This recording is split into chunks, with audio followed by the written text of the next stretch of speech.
What's up? Welcome back to the Section 10 podcast, episode 557, presented by Underdog Fantasy. It is the home of your 40-39 fourth place Boston Red Sox. My name is Jared Carabas, and I am a certified G and a bona fide stud, and you can't teach that. And this right here, this is Coley Mick, and he's 7 foot tall, and you can't teach that. And this right here, this is Tyler Milliken, and he killed his dog Bullet, and you can't teach that. Bada boom, realest guys in the room. T, how you doing? What up, Section 10 in the building? You don't hold that note long enough. In the mother fucking building. Brewed by Blue Moon. Suck one. Yes, Tyler? What the fuck? You can't. fuck you. Fuck you. Oh, you know what, listen. dude? You know what? No, I'm not going to listen. No, because you fucking shanked the intro. And you got all this pent-up rage for some reason. Like, what are you so mad about, dude? What are you mad about? When you come back, I want you to tell me what you're mad. He's already grinding his teeth. Look at him. Furious. It's like when you try to take a dog's bone away and they just start like, what's up with that, T? What are you so mad about, dude? It's crazy. It's been a while since you caught a suspension as well, but right out the gate tonight. Yeah, go ahead. I don't know. I don't know what I'm going through. The heating pad's lighting my ass on fire right now. So I think that's a little bit it. I feel a little bit hot. And it feels kind of good at the same time, like where it is on my undercarriage. But I'm pushing sorry? Through my undercarriage. The taint? Sure. That's a good word for it. Okay. But I'm feeling a little spicy. I'm mad at the Red Sox overall. And I didn't practice the intro beforehand, so I have a feeling that's why it sucked today. I mean, you've seen it, heard it a million times at this point. But no, we'll get past it. Why are you mad at the Red Sox? I'm not mad at the Red Sox. You're not mad for this series. You should be. I'm pretty mad. No, I mean... You could have swept if you played some decent defense. I agree. Today sucked. Today was not fun. By the way, we discussed this for anyone that missed the live stream that we did Friday night for that excellent Red Sox victory, the only Red Sox victory. We kind of talked about whether or not we would introduce the idea of doing ketchup first. And some people were into it. Some people were like, I don't know. I think we kind of just I know they didn't win the series, so there's no ketchup tonight, but I think we kind of just have to throw it out there and see what it tastes like and then go from there. Yeah. But we Jake, need an opportunity to do that. No, I agree. Jake, what do you think about that idea? I think having it early on gives it more juice just because people are anticipating it. Yeah, people want the ketchup bad. Tyler. Are we worried, though, if we give people the meat early, they won't stay for the rest of the meal? No, because how could they tune out when the weather look ahead is at the back end? They're not missing that. I wish you said the Clark's Ketchup MVP song, but I'll take it. Or the Stop and Shop Look Ahead. I forgot my song. Jesus sorry. Christ, I'm rough dude. today. It's like he's never been on this show before. First day. Yeah. How's your back? Bad. Yeah. No, actually, the last 2 days have been two of the better days. I'm on some new medication that has allowed me to get in and out of bed. Fentanyl? Nope. That's the next step up, honestly. But I've also had my body adjust to the painkillers and the muscle relaxers now, so I'm not really floating. It's tolerance. You have a tolerance now. Yeah, that's what it's called. I'm building up. Yeah. I'm getting stronger. Mm-hmm. Anyways, yeah, this game pissed me off a lot today, but I feel better about the team overall. So I think the losses sting less. Does that matter? Like when you're just mad at the team because you're like, man, what a disappointing season. These guys suck. And then you go from that to, all right, they made the move. Devers is gone. Not saying that makes them a better team, but they're making the team in their vision. I'm willing to see where it goes. Alex Bregman's coming back. So that's a pretty strong infield. You've got Breggy at third, Story at short, and Meyer at second. And the platoon of Toro and Romy, that's pretty good. I'm pretty happy with that. That's fine. It couldn't have happened against this team and we have the outcome of it was just another series, especially when... Well, he didn't beat you. We don't have a rivalry with the No, He beat you in the second game. He did do that. Because Bello fucking grooved him one. No, it's because David Hamilton can't friggin' properly feel the baseball. That's why. And the lineup, like they were completely helpless for 8 innings, the lineup. Yeah. And it's more the mentality of like we talked about last episode. We know it was a split locker room, which means some guys were extra motivated this series and they did not come through. I'm not saying I know who the guys are, but most of the team didn't come through. So it's safe to assume that at least half of the guys who didn't come through were anti-Devers guys to begin with. And after they won on Friday, it seemed like we did it. Like it was George Bush, like the mission accomplished banner. And then it wasn't, because you went out and you got kind of embarrassed over the next 2 games. I don't know about embarrassed in the middle game. Today was completely shut down for 8 innings. Like whatever they did in the 9th. Like at no point was I like, we're going to win this game. But no, it wasn't. It was a 3-0 for 8 innings. But to out hit them in the last 2 games and you sit here and you still lose those games, especially in a way, you go to the Mariners and you don't make any errors in those series. You were able to play clean baseball. In this series, you make 4 errors. You're back at the top of the sport in errors. It feels like a step back into what kind of existed the first couple months of the year, which a lot of people are taking this lighter because you won 4 straight series before this.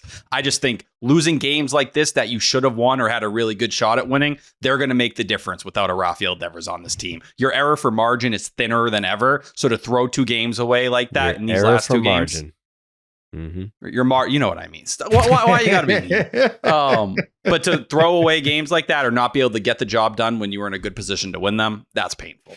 This is a good baseball team, though. This is what happens.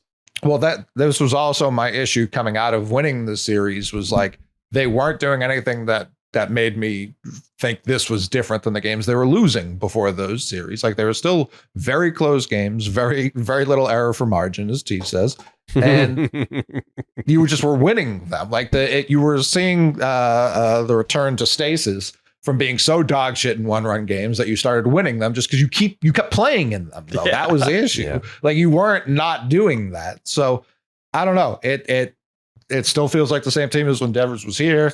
There were a lot of guys who were talking shit privately and publicly that it doesn't seem like they actually, like the difference being like, Devers wouldn't take one for the team.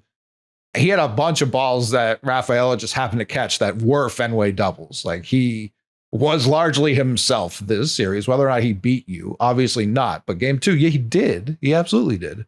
To be fair, Ceddanne Rafaela, really the one guy we saw on social media who went over and was having a long talk with Devers. There was some good pregame stuff. I don't know if people were watching that, but you got Connor Wong going over and have a moment with him. A couple teammates, Pete Fatsy went over. But Ceddanne Rafaela went out and played. Yeah, you're right. Wong, that makes him seem like a traitor. Get him out. Get him out. I mean, still hasn't hit a ball out of the infield since last year, I don't think. It's crazy. It's insane that he still has a job, and he's not the only person on the team that I feel that way about. I'm just sure. In terms of I cannot believe that this person is still on the team. I mean, Zach Kelly's even ahead of Connor Wong on that list, because at least Wong can catch, even if he doesn't do that super well. I mean, he can catch in the sense that he can catch the ball when you throw it to him. Yes, he has the equipment to do. You know what I mean? Not everyone has. His that. Catching metrics are a little bit better this year. We know he stinks. We know. I just wish he didn't have to play Carlos Narvaez constantly. Like the guy could use some breathers, so we have him down the stretch here. I feel like we're going to get to August and he's going to die. No, he's never caught more than 100 games in a year. He will this year. At any level.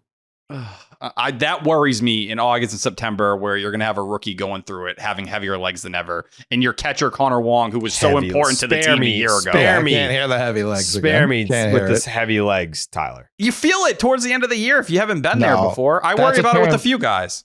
That's absolutely a term you heard when Willie Abreu lost all that weight this year, and you've been using it as a medical excuse ever since. Connor Wong isn't the perfect example, but that's a guy who wore down every single year. I worry that he's just not good. He's been worn down since 2024. He's just bad and stinks at the sport. That's a completely different not a good baseball player, T. I worry about Carlos Narvaez in August and September. No, for sure. It's a valid concern, and it's why, if the Braves now with Chris Sale, who you talk about flying close to the sun, trying to dive for a ball, and we all love Chris Sale, folks. Everyone here loves Chris Sale. We love him. You could who do you think you are, man? Stiff breezes have had you out for months at a time. You can't you can't be diving for balls in the infield, brother. No, you really can't. But if they're going to start selling, like, yeah, I need me some Sean Murphy, and then they can have a 50-50 split of playing time the rest of the way. That's what you want to split the captain? Only for what T's saying, like this is uncharted territory with him. And even when it isn't, his defense, his defense, just because his he's never defense is done going it to doesn't remain mean legit. His bat will regress a little bit, and I'm fine with that. Like, I don't care at all about that. No, won't. I wouldn't hate Sean Murphy here either. I think that would be nice to have those two catching options. That's what I'm saying. And they should keep trying. Exactly. Make the call, see what you can do. Maybe they'll take Connor Wong just because they need someone to be with Drake Ball. No one's taking Connor Wong. No, it's certainly not the piece that's getting them like hooting and hollering. And they're like, he can go hang out at AAA. I don't. You guys are gonna give us the Wong? No way. Yeah. He's not as bad as he's been this year. I refuse to believe he's this bad. He is fucking awful. 15 OPS plus. We think he's that bad? Yep. His ceiling is like a 20 OPS plus. He was 112 last year. I'm not saying that's who he is, but if he can get to 85, 90, he's a fine backup catcher. All right, well, that's not happening this year. So. No, he sucks this year. Yeah, it's bad. He stinks. You know, it doesn't suck. The Underdog Fantasy app. It's the easiest place to play fantasy sports. If you went to Don Rafaela today, you were looking good. That dude, I mean, the MLB replay system screwed Sedon out of some ketchup because, boy, was he going to get drizzled if the Sox were able to hold on today. But they weren't, unfortunately, so therefore, no ketchup on this one. But make sure you sign up with the promo code Jared. That's JARED to get up to $1,000 in bonus cash and a special pick on Underdog. That's Underdog Fantasy, promo code Jared. Okay. So this series was a big deal because Rafael Devers just got traded to the San Francisco Giants. And there's, a couple different...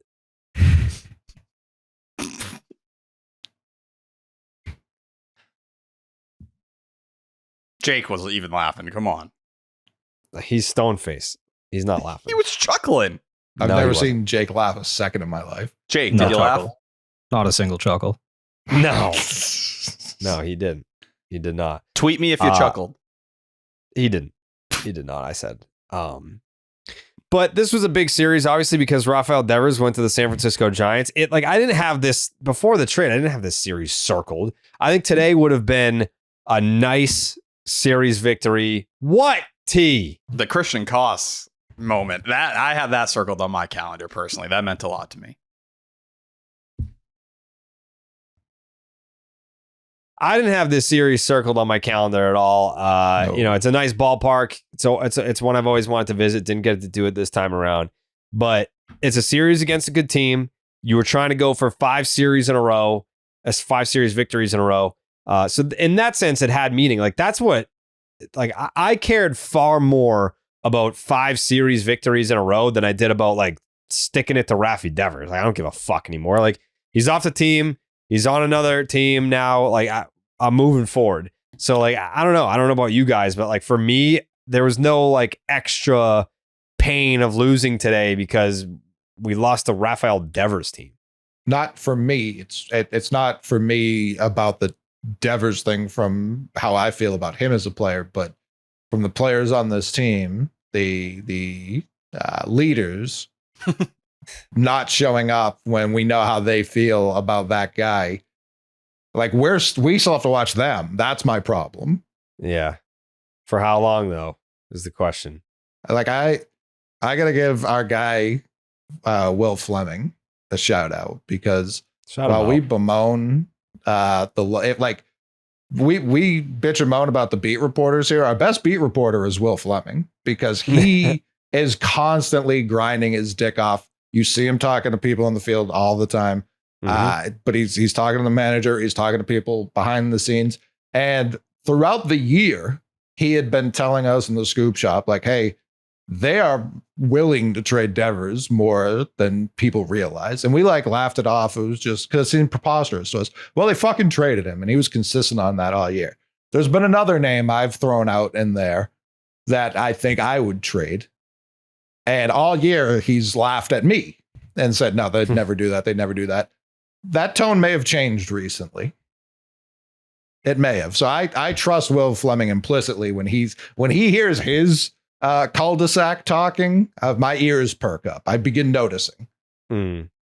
Yeah, I mean, like now it's kind of out there publicly anyway. Like there were some rumors that have been spreading since the last episode about this individual getting moved, and I think I don't know where it started or how this groundswell was birthed, but it seems like the tide is very much turning on this player. It seems like quickly, yes, very quickly by the day. It seems like the level of sadness that the fan base would experience if this player were traded is rapidly declining. Shout out to Rafaela. Why? I think he's a big part of it. I think watching the Ceddanne Rafaela breakout happen, and as someone it helps. It helps. I think it's a lot of it. I think it's a good like 65 to 75 or 65 to 70% of it. No, and then that's 30 too high. is Duran just not being good on either side of the ball. Who said any names? I'm sorry. You're telling me now for the first time. Who? Yeah, I didn't hear that. I was talking about someone completely different. Yeah. Yeah. Connor Wong. We were talking about Trace Thompson. Yeah, the crochet trade is going to shake pavement. People don't see it coming. I think that that percentage is too high. It's definitely a contributing factor. Like the way that Ceddanne Rafaela has emerged this year, and it's still, say what you will about the bat, it's league average at best. Like you're hoping for league average from him, but the defense is great. The fact of the matter that he just finds himself in these big spots in games and comes through almost every single time, that helps as well. So there's that part of it. And yeah, I think, I don't know, there's something in the air around Duran where it's like fans are like, I don't know about this guy anymore. If you combined Ceddanne Rafaela and Aaron Judge, you'd have a perfect baseball player. Like Judge is just missing that Rafaela time and place about his game. And obviously, like Judge is a fine fielder. If he was Rafaela, that'd be crazy. That'd be genuinely crazy. Well, I think a lot of it is because Duran was framed as the engine of this team in a lot of ways, right? Like he was supposed to be the guy that drives this offense. And when you're not driving the offense and you're seeing a guy backwards. A guy in Ceddanne Rafaela, he has an 823 OPS in his last 30 games. Like when you're Jarren Duran and you're supplying barely above 700, Rafaela has passed you in OPS on the season. You start to look at the outfield, and the Red Sox told you this series, Duran, you're going to go play DH some days. Like we're prioritizing development. Roman Anthony's part of the future starts with this team. First they send you to DH, then they send you to the West Coast. Like Ceddanne Rafaela is paid, and he's taking steps forward offensively, and we know what he does in center field. He had a hell of a series defensively. And then Willier has been better than Duran this year and came back this series looking a lot like the Willier earlier in the year. So he's a Gold Glover, like in right field, hardest Duran, right field. Another error today. Like, and he actually got charged with it this time. Like he's been getting away with bad plays where he didn't get charged with an error. Today, originally it wasn't his error. Then the scorers changed it. But yeah, no, it's. What would you say is what is or was the turning point? It's hard to ask Coley because he's wanted Duran traded since the offseason and got crushed for it. He was way out. I was the only one willing to put my fucking balls on the line. Everyone else just kept saying, you got to make a choice without saying the fucking choice. I was just the first one to be like, it's Duran. It's obviously Duran. And it was not a negative thing. I hate that I'm now looped into everyone who just wants him gone because he stinks right now. No. That was not my reasoning. It was you could get a lot for him. And that's becoming less and less by the day. T, what do you think was the turning point with this fan base? I don't know if there's like a specific moment. I look back this year and I'm like, Jarren Duran failed you. Like I said, I think a lot of it has to do with what Ceddanne Rafaela has been doing and Duran just being overly disappointing this year. The numbers just aren't where they need to be. But I think a lot of people 5 days ago were rallying around him. Hell, there's tweets out there today from some big accounts saying, oh, Jarren, that's our leader, saying he'll play DH or left field. He doesn't care. Like, you think he has a choice? He doesn't. That?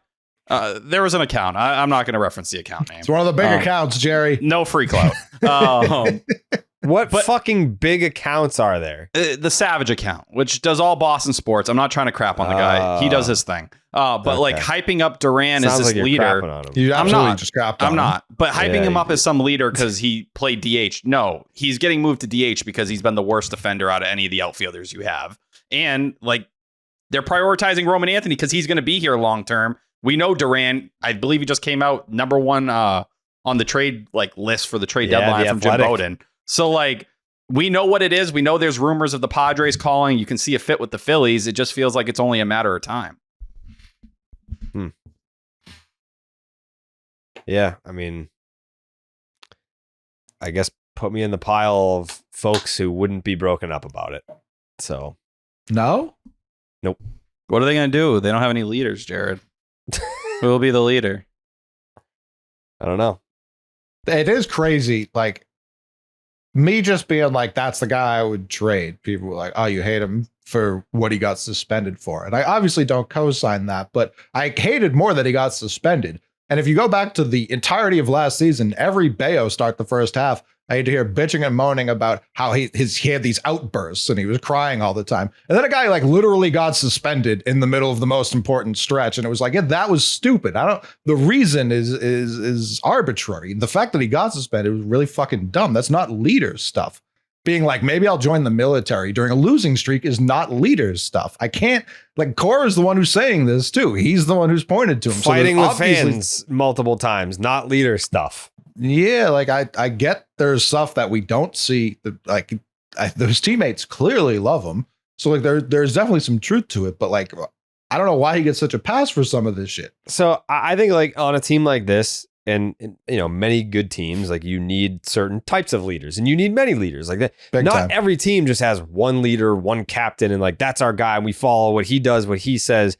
I think they love Duran because he shows up and he plays every day and he plays hard. He doesn't always play smart. He doesn't always play well, but he plays, and I think that they love that about him. And you know, there's no one that's going to knock him for his work ethic. I think that stuff goes a long way, especially when, you know, you've had guys like Kenley Jansen in here who just come in and don't give a flying fuck and not a good teammate, like doesn't remember people's names and quits on you in the middle of the season. Like Duran, I feel like Duran's probably a guy that's in the clubhouse trying to police that or checking guys who don't match his energy in terms of definitely like, trying to be the police. I agree with that.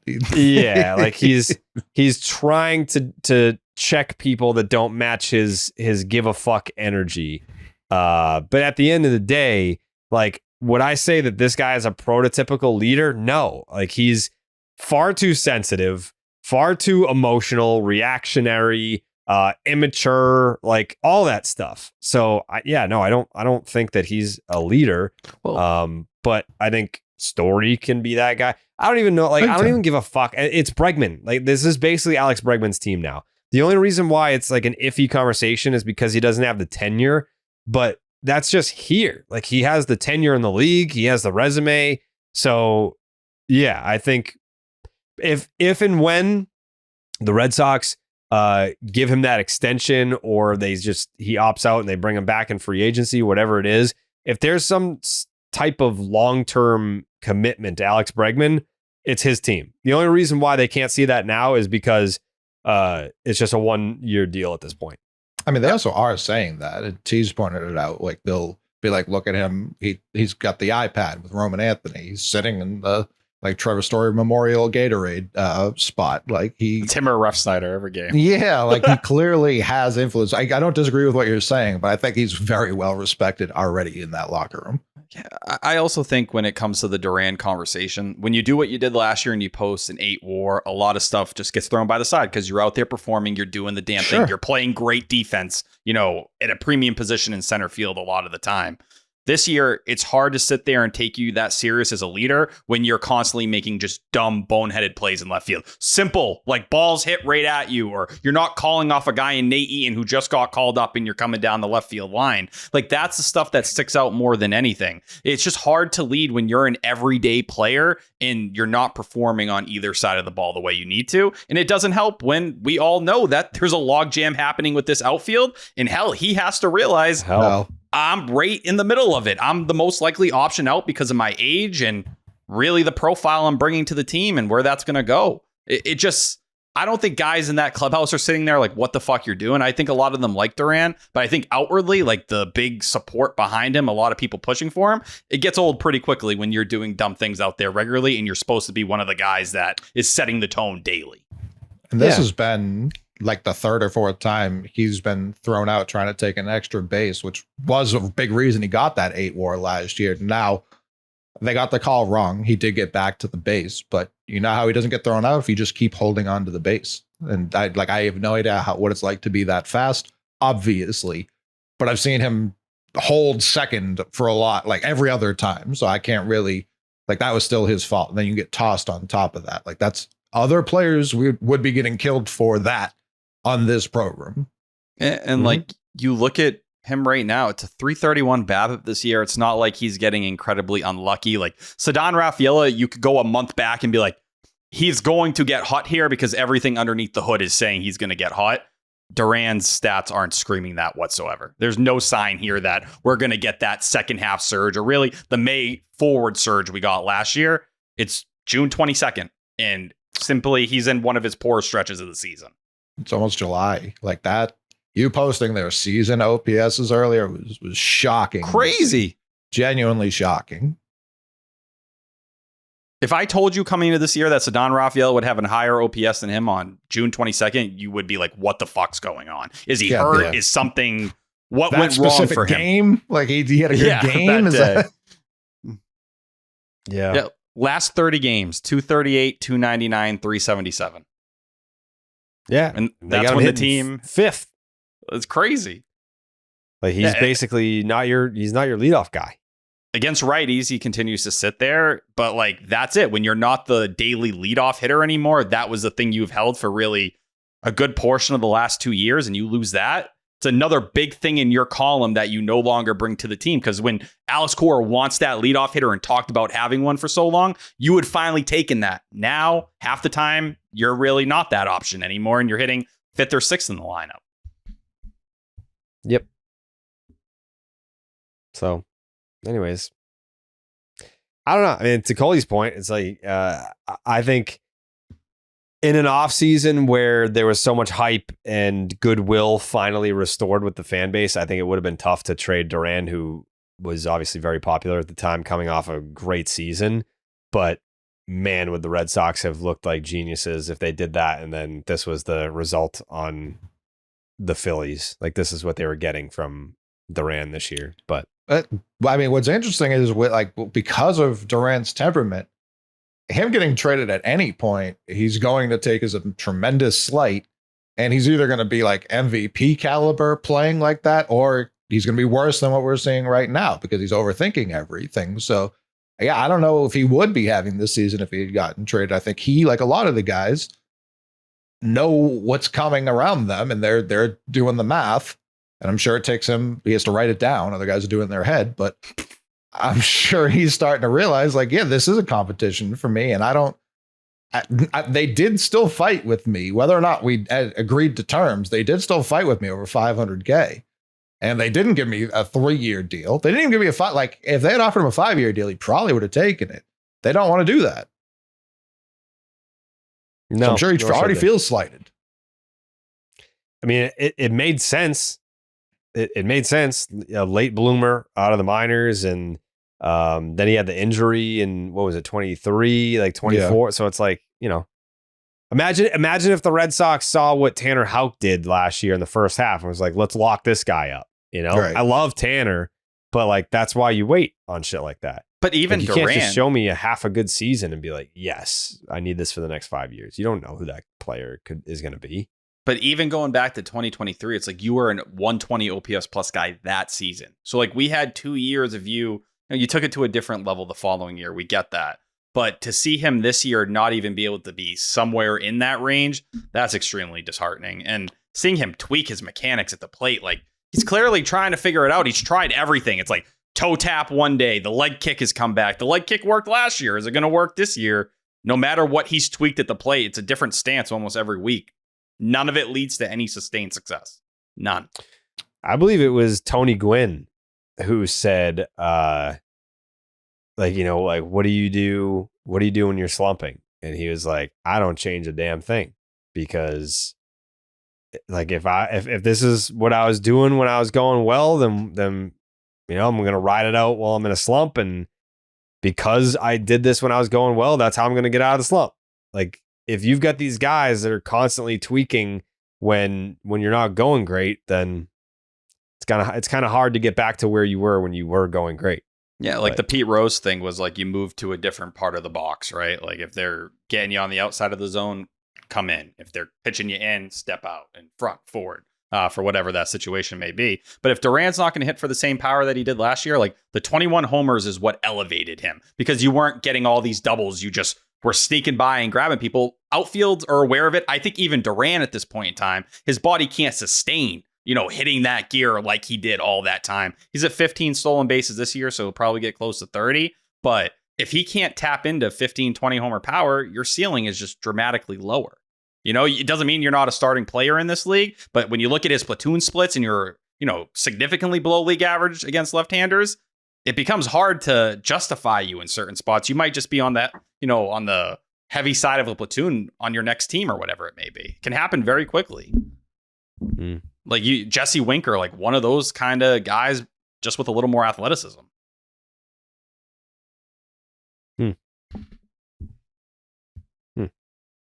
Well, I would sure love a Blue Moon.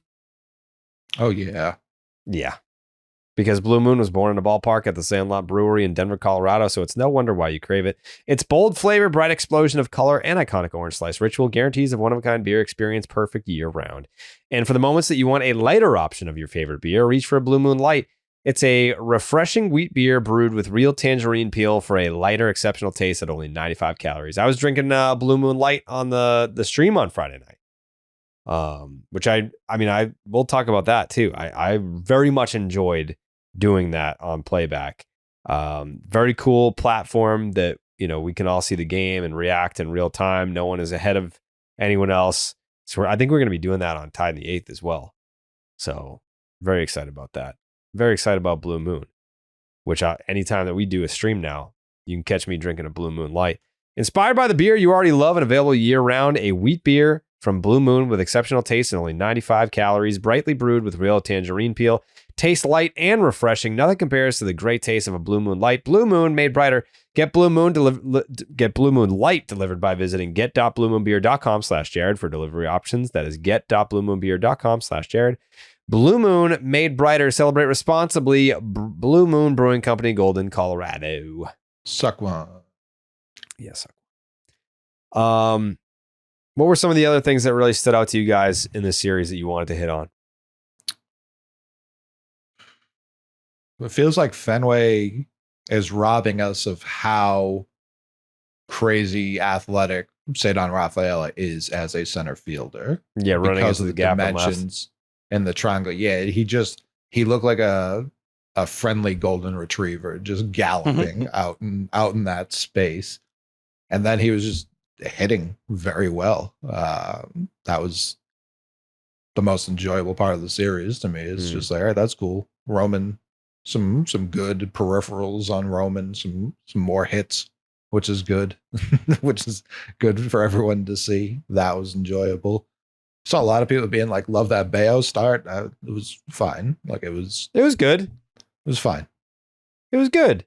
He was, I said it during the preview, during the look ahead, like he was always going to be the guy to give up a home run to Rafael Devers. Like it it was always going to be him. So it was unfortunate to see, just to see it actually happen. We got the confirmation, which I thought was pretty cool, from Alex Cora on the cutter. I know Lou's been talking about it on the broadcast a little bit, whether he was unsure if it was Baseball Savant picking it up a little weird with the slider and everything like that. But it continues to do the job. It's 22% on the cutter. Last start, he was at 30%. And you look at Brian Bello, the last 4 starts, 249 ERA, 342 FIP. Hell, his ERA for the season's at 3.3, and he's made 12 starts. Like, that's kind of a number 2, number 3 starter. Now, obviously, we went through that stretch where it was, 5 starts in a row where he didn't go 5 innings. But if he looks anything like he has the last 4 starts, you're going to be more than fine. Like, if you don't give up that home run to Rafael Devers, which he shouldn't have, like, you're in a spot where maybe Brian Bello is showing he can be that number 2 this year, and that would be a dramatically big thing for them to get just moving forward, because now we know Hunter Dobbins, I thought in the first game, was by far the worst he's looked. The velocity was down across the board. To see him walk 5 guys, that is not Hunter Dobbins. But your pitching depth took a hit. You need Brian Bello to continue to show he's going to be someone you can lean on. And I think Giolito even. Giolito in this series, his stuff was a bit down compared to what it had been in the last 2 starts. He didn't get up to 96 like we've quite seen him. But he found a way, despite giving up a couple of homers, to give you a quality start as well. And that's the key to this team right now. The winning streak they've gone on is when they've been getting 6 innings from their starters and keeping them in the game. You got 2 out of 3 starters to do that again. That's a pretty good success rate if you can keep that going. And Giolito only gave up 2 runs today. 2 of those runs were on Duran. Mm-hmm. Yep. That's correct. That Romy error, though, like, I felt bad because it's like he hit the homer. He's been doing awesome in a platoon role at first base. Like, him and Toro, I'm going to double down on this take. Whatever first baseman that Craig Breslow is looking to add at the trade deadline, like, if you want an everyday type first baseman, unless it's like Matt Olson, then I don't know that you're going to get an everyday first baseman that's going to produce better than a Toro Romy platoon over there. Coley. I have a take about first base for the Red Sox. Okay. I don't think, as long as Craig Breslow's in charge, we'll ever have a Matt Olson type. It'll always be a platoon. I think that's exactly what he wants. Don't we see right now they're kind of gearing up Christian Campbell, it feels like, to have that role? Maybe. Yeah. They're trying. Maybe. He's going down, and who knows? Yeah, let's see if he picks it up and he's staying. They're going on a road trip. He's going to stay at least for the first half of it to continue to work on first base and some of his mechanics at the plate. But I think that's the biggest thing to me with Campbell going down is go learn first base. You'll get a little time at second base still, but that's the really only spot on the infield you have open moving forward. If Bregman's going to be at third and they extend him, call it the All-Star break or after the year, who knows how that plays out. You have Story at short and Meyer at second. You flip-flop them, whatever you want to do. That's really the only spot for Campbell. I think makes way more sense for Marcelo and Story to share like short the rest of the year. Like, that's a platoon as well. Now, if you want to get to the argument, do you want to have all these guys platoon? Probably not. But I think if Campbell, like, second base long term is still a question mark. Story's going to opt in. He's got 2 years left. And honestly, by that last year, you don't need to be playing him at all because he's going to be very old at that point. So I like second base, no matter what, is still a long-term question, which it's like, just pick one of the two. I'm tired of the back and forth with him. He needs positional stability. If they don't think he can play second, that's fine. Put him at first, but it's still a hole because Dave Hamilton is not grabbing the bull by the horns. He had the big home run. I still like his bat when he plays more consistently, but I mean, it continues to not be good. Like, the second base defense was the same as it was when Campbell was out there. It was the exact same. There was no upgrade.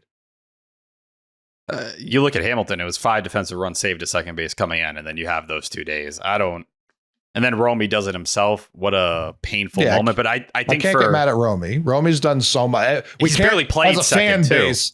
But exactly this year. But like last year, he was playing short and shit. Like, he was doing everything. And like, you can't be the fan base who's like, fuck Devers, get him out of here because he won't do everything. And then be like, how the fuck did Romy make that error? Well, he's doing everything. Like, he homered in this game. You can't, Romy would have to suck for over a year and a half for me to even start complaining about him. Oh, he's a great bench player and he's useful in his platoon. But I think they aren't going to be willing to at least this year we're going to get Story full time. Maybe next year they're more open to the platoon idea. And even his numbers against lefties, it's like a 110 WRC plus now. So it's not like he's absolutely destroying lefties like he was the first month. It's all kind of evening itself out a little bit.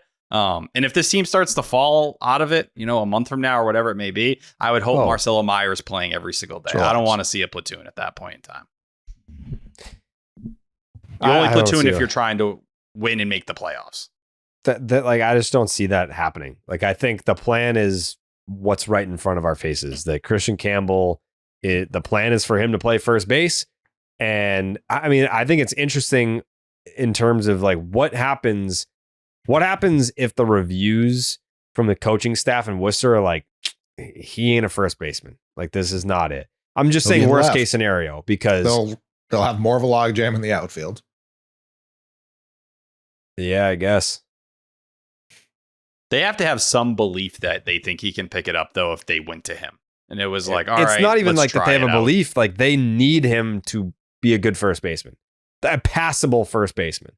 Because if Roman should be playing left field, yes, Sedan should be in center, and Willier should be in right.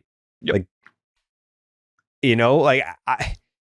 I feel like, not to put a lot of pressure on Christian Campbell, but I feel like a lot hangs in the balance of him being able to be a passable first baseman. Like, they gave him the money, he's paid, he's here long term. For the next 2 years, Trevor Story is going to be your shortstop. Alex Bregman, hopefully, is going to be your third baseman. And Marcelo Meyer is going to be playing some second base. Like, that's your best infield. Your best infield is if it finally fucking works out and Christian Campbell's your first baseman. I think if worse came to worse and Campbell just, for some reason, is the worst first baseman you ever seen in your life, it looks like Franchi Cordero times 10, whatever it may be, they'd find a way to do something with Story and put Campbell at second and Meyer short. If first base just wasn't possible, I think that would be the plan they return to. But Story's going DH, good right now. DH is open. I don't know. We don't have a DH.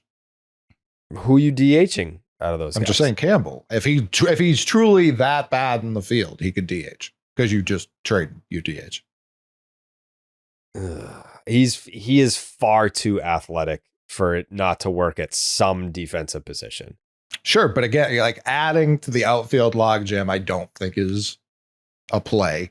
And I don't even agree that Story at short and Meyer at second is the most optimal. Like, Meyer at short would be better than Story. His range is just, but they're not going to do that. I'm telling you right now, they're not doing that. I mean, Story's played second for the Red Sox. They're not I think doing that. Story's defense over the last month has been a lot better than it was the first 2 months. I feel like we've seen him clean up a lot of the dumb mistakes he was making. I'm not disagreeing with you that I think Marcelo could give you the same, if not better. But yeah, I don't think it's going to be this year. I think it'd be next year. Again, I don't want to hear about all these leaders that won't move their positions for the betterment of the team. I can't have that. Can't.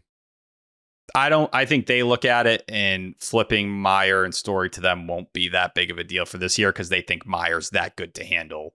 Where I think they'd be willing, they're comfortable playing him at third or second, because they just know he has that defensive feel that like a Christian Campbell just doesn't have. Sure. I also think if you think he's your long-term shortstop, play him at shortstop. I'm telling you, they're what not you're going saying to and what do I'm that. saying, it doesn't matter if Coley's saying the team's wrong. Yeah, that's fine. That's fine. But like, there's no point in even discussing it, because they're not doing that. Like, do you think next year? I can only speak to this year. Okay. Meyer's going to be at second base when Bregman comes back. Yeah. Not Bregman, the guy I was told was the second baseman. That would be the ultimate. Like, people were saying, if Devers plays first base, that's a fuck you. Well, if Alex Bregman now comes back to play second, that's the big fuck you. That's why, like, if you're Craig, dude, and the stretch of trading Devers and then sending Christian Campbell down within 5 days, it's just, that's a rough one, man. That is a rough one to look at and be like, I pounded the table for him to make the team on opening day. We upset Rafael Devers over it. We had to trade him. All of our problems. Like, we fucked everything up because we forced Christian Campbell into this lineup, and you got to sit there and demote him the same week. That's a tough pill to swallow. It's right by the player in this case. Like, some guys or CBOs, I bet, would say, you know what? We're going to keep him up just to say, fuck it. We're going to ride with it just to not make it look that bad optics wise. He ate the bullet here, but I think it's because they know first base is the most important thing for him down there. Yeah, there's things to work on offensively. He needs to learn that position if he's going to fit in here later this year. Well, Ian Condell was talking about how much he was tweaking with his stance and where he was standing in the box. And he was trying a million different things. And it's just what we were talking about earlier. Like, it don't change anything. See, no one needs to see ball, hit ball more than Christian Campbell right now, and just let all the ability that got him to this point, got him the contract, take over again, because he's a much better player than that. And Hatfield had also said entering June, he had a higher OPS, than Jackson Merrill and Jackson Churio at that point in their rookie years. So it's just like, sending him down, didn't love it. I understand it, but didn't love it, especially given the trade. It just feels like mixed messaging. I think it is mixed messaging. I do agree with you on that. And I think it's the defense. I think if he was playing a fine second base, he'd still be up here. Yep. I think, but again, I think if the plan is first, they could have still done that here, which they'd pump faked before. I respect them more making sure he can learn the position down there at AAA than instead of, and he's had some body language stuff. That's another thing the Sox prospect guys are hitting on, where he did look like it was weighing on him and he was getting down on himself. Hell, they were pulling him every time he started in the seventh inning for David Hamilton to go play defense for him. Having him try to learn that at the big league level while trying to figure out the hitting stuff, it felt like a lot. And I was someone who was very anti sending Christian Campbell down. But if you're going to make sure he knows first base and he comes up confident, I can accept that. I just hope he's not down there it's September. You know what I mean? Like, I want this to be something. That's a risk you take. And it is. And I want this to be a month where he gets it right and we can see him finish the year strong. But even today, that triple, I flinch a little bit because I want to see him pulling the ball. He needs to start pulling the ball again. I think that is a major thing he hasn't been able to do for well over a month now. And that's where the power is going to come to. I mean, he does have power to the opposite field. Yeah, definitely. But you got to consistently pull it too. You need to do it like a Ceddanne Rafaela in certain ways. Where you have to? I think for Christian Campbell, he needs to pull the ball more, 100%. I mean, JD Martinez made a career out of never pulling the ball. Yeah. I think what Tyler's trying to say is, like, he's not intending to go the other way right now. Yeah. It's constant. Think about it. When was the last time you remember Christian Campbell pulling a baseball? I mean, he'll like pop out to the shortstop weekly. Like, but that's obviously not what you're talking about. No. He just needs, like I said, he needs to see ball, hit ball. He had a couple moments, especially at the beginning of March, where it'd be like, okay, it's coming back a little. Like, he tucks that home run and to right field at Yankee Stadium. And it's just like the power in Detroit. Me and Jared were like, how the fuck did that get out? Like, he has the power. And I think that's where it's strange. And JD took years to get right. Years. Like, you even look at last year at AA and AAA, he had a pull percentage of 39% and then 36%. It was 28% at the big leagues. And that included a first month where he actually was pulling the ball. That's not the May and June where it was very rare to see him ever pull the ball. It was just going oppo. And, sometimes you get the Yankee Stadium home run, right? Cool. But you also want to be able to take effect of the ballpark you play in at Fenway as well and hit him over the monster a bit and do some damage that way. You see what it does for a guy like Ceddanne Rafaela. You need to pull the ball a bit more. That's it. And he'll tap into a higher offensive ceiling that way. Yeah. I don't know. I was excited to see the triple just to like see him do something, like it had been so depressing to watch him at the big league level the last month and change. And I still believe in the player a great deal. So be crazy not to. Great. Yeah. I mean, there's some people that don't, which is, I don't know. I can't get on that level with those people. Do you do another show with them, perhaps? You think J-Hay doesn't believe in him? I know J-Hay does. No. I don't Tony Mass. I don't respect people who talk shit with their notifications off. Oh, yeah. He just may not know how to turn them back on, if we're being honest. I wouldn't exactly call him a social media savant. He found out how to shut him off. Yeah, that's true. Christian Campbell, since May 1st, was pulling the ball 19% of the time. That sounds more than 18 high to me. Yeah, going oppo 42% of the time. They don't see it coming. That's it. That's where you need to correct that side of it. Which What's I think league he will. average? I hate stats like that get told and no, like I need a point of reference for what league average is. Let's pull this up.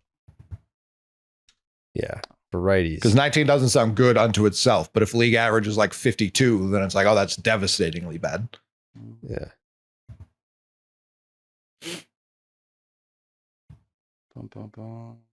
Shout out to Sox prospect guys, by the way. Shout them out. What a great tandem. What a great group of fellas over there. They're doing it big. They're doing it right. They always have been. Mm-hmm. Mm-hmm. So if we're going to split it, go ahead. No, you go ahead. We're filling air while you look that up. If we're just going to split it amongst qualified hitters, it's about 41%. Jesus. Yeah. So he's about half. Yeah. They slotted James Tibbs III, 8th on SoxProspects.com. Who is going to be getting some reps at first base, which makes me very happy. It sounds like they're really slow rolling that, which I think makes even less sense. Yeah. The outfield could not be more full. Just put him there. Just fucking put him there. He's not athletic. Like, you don't expect him to go out there and he's going to be some superb outfielder. So, yeah, first base fits him. It's like a very mediocre athleticism profile. Not to crap on the guy. Yeah, that was crazy. I like the bat. I do. He has a lot of the traits I fall in love with. He's going to jump. It hadn't hit me that Franklin Arias was about to become the top prospect in the system when Roman and Marcelo graduate. I don't necessarily agree with that, but I get why he's here now. So Tibbs is going to jump to 6 pretty quickly and could jump password. That wouldn't shock me. So that's not nothing. That is going to be a weird day when Roman and Marcelo graduate. I feel like we've just been hanging from their nuts for years. and we had nothing else to talk about. I guess it's not like we didn't have nothing else to talk about. I think we were just so excited for when they finally got here that when they graduate, we'll just be like, man, there go our boys. Well, you're going to have Dobbins graduating soon too at number 9. Hell, Franklin Arias, depending on what happens, he might be dealt. He's prime trade candidate along with Garcia, who hit another 2 homers today. I mean, when you say Garcia, people are gonna be like, "Who the fuck you talking about?" Password. The password. Everyone's gonna know exactly what you're talking about. Yeah, Mikey Romero is quickly going to become a top 5 prospect in the organization. More trade bait as well. I think he's the kind of guy. He's not the first name in a package, but the second or third, more than fine. He has decent platoon bat written all over. They have to, but the problem is there are certain guys they're going, because they were talking about this too. Are they going to do something similar to last year where, the people didn't bemoan the packages given up for the 2 shit relievers because it was a lot of pending Rule 5 guys. The Red Sox just had one situation sort itself out, sadly, with Yordani Monegro tearing his UCL. He was going to be a Rule 5 guy. No one's going to take that and roster him with coming off of that injury, especially when he was just a AA guy who doesn't throw fastballs to begin with. So that's part of it.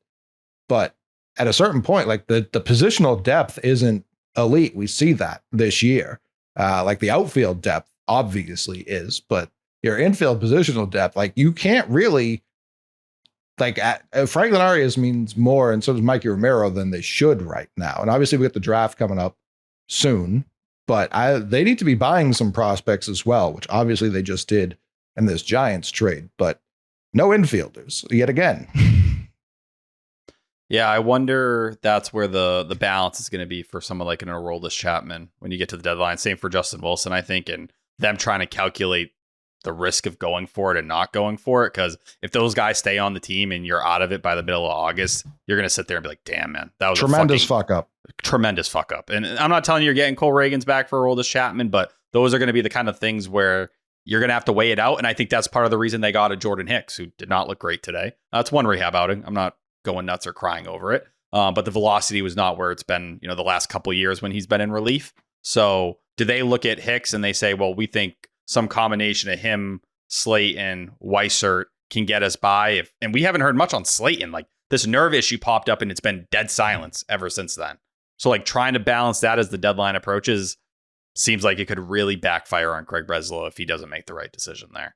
He's got to be really honest and, fair about what he thinks this team can be this year, because if not, you're missing out on some potential real assets. I think what their big mistake was in the Devers trade was immediately jumping to we're going to buy, because that's out there. That's public. They said that immediately. Like, this is not a sell, when they easily could have been like, yeah, we sold. And if things change between now and the deadline, we'll pivot. But as of right now, we are looking towards the future. People would have been furious, obviously, but by now, I don't know that they would be too upset. I think they would look at Aroldis Chapman in the right light. And if the team outperformed that, it's like, yeah, we will go buy. But to just immediately say we're buying is a crazy thing to say when you just traded your best player. Obviously, Bregman's coming back, no doubt, but that was a crazy move just to keep some of the fan base, because obviously you were rolling at the time, but just an insane thing to announce after trading like a guy who's going to hit like 35 home runs this year. Yeah, the best bat in your lineup. I do think for Breslow, I hope that was just him trying to, like you said, keep the vibes up and keep this group believing in themselves and pushing through. Because if he is locked in on June 22nd of doing that, when right now at this moment you're not in a playoff spot, a lot can go wrong. A lot has gone right in the last 12, 13 days. The next 12 or 13 days could be just as scary, but they have a pretty decent schedule in the next 3 or 4 series with teams like the Angels and the Rockies coming up, where you should be able to lift yourself up in these standings a little bit more. And hell, even the AL East right now, with the gap now only 6 games with the Yankees, how does that, reflect to them, where before it was 10 games? It's like, all right, you can't even think about the division. Now it's 5. like, is it 5 going into? It was 4. They showed it 4.5 while we were losing, and then we obviously lost. So I think it's 5, but 6 right now. Okay, Nesson lied to me. Shout out Nesson. But like 6, at least you can kind of see the vision. But a good week or two, and it becomes 5 or 4. All of a sudden, it feels like everything's at your disposal, and you have all these options. It's also, is buying for them. Can you find a team that's willing to match with you if you do trade a Duran and Chapman, and you get something that maybe fills your needs in a certain way that makes sense? I don't love the idea of trading Chapman. He's 38. I know what you're saying. I don't know. I mean, what's the point? All right, let me ask you this: if you want to trade Chapman this year, what's the point of this year? I think you could say that when you trade Rafaela Devers. Yeah, different scenario. Kinda. It's your best hitter. You sign him to a 1-year deal. Find someone else to close. I don't know what to tell you. You have options, right? Like if Slayton can come back, I think so. Slayton is not going to be the closer of this team. Who would be if it wasn't Chapman? Right now, it'd be Weissert for sure. Who looks like he's already running on fumes. Yeah, no, it hasn't looked good. But what I'm saying is today it would be Weissert. I don't think it would last very long, and I think it would eventually become Whitlock. Yeah, Whitlock is someone I do think, the way he's looked for well over a month now. This is Garrett Whitlock. Could have been. I don't like either of those guys closing out games for the Red Sox. No doubt. The truth is, Chapman's not going to be closing out games for you next year, so you better figure out a solution. Right, but don't you want to win this year?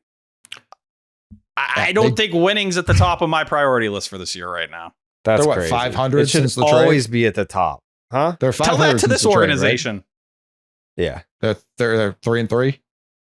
Yeah, that's not going to get it done. They need to do better than that. Sure, but I mean, they're a half game out of a playoff spot. Like, I'm if you not get to the denying playoffs, that, don't you want a legit established closer? Or do you want a guy? But the trade that's deadline's trying... not today. I'm not saying trade him. I know I've tweeted trade Aroldis Chapman today, but in the context of this conversation, I'm saying like that is a move that needs to be super on the table. And I hate that we're gotten this deep into it. The moment he and Devers had on Friday, where they both nod simultaneously, and then Chapman tries to kill him, and then poor Wilmer Flores, and they have that whole at bat. Like, that was cinema. That was awesome. I can't believe. Like, imagine me telling you that in 2018, Jared, that like, hey, in a couple of years, Chapman's going to be on our team and Devers is not. And you're going to be like, that was a great out by Chapman. Like, you would have been like, fuck you with your insane scenarios. That was a thing that happened and it was sick. Yeah, it did happen. But if I had told you, because I remember the talk we had when we signed Chapman, none of us were high on it because of the guy he is. Like, he's been unbelievable. He's going to be an all-star. Like, if the AL is up, he's going to close the all-star game this year, right? Because Clase is down. Bautista's been okay, but not the guy he was before he got hurt. Like, Devin Williams has been terrible. It's Aroldis Chapman. Nobody has been that good. Mason Miller's been bad. Like it's clearly Aroldis Chapman. I guess Munoz, maybe you feel like he's filthy. Yeah. But it's Aroldis Chapman's ball. Like that is a gift. We can't keep, this was my point when in the offseason, I was like, we should trade Duran because this is a gift. If we tried to trade him a year prior, he didn't have the value he had in the offseason. Stop returning gifts. Stop saying, I don't want this and throwing it into an incinerator. Being able to trade Chapman, obviously, if they're in first place by the time the trade deadline shows up, maybe you keep them. Like that makes a lot more sense. It'd be a hard sell. I get first that. Wild card. Like, okay, like you've made a real push.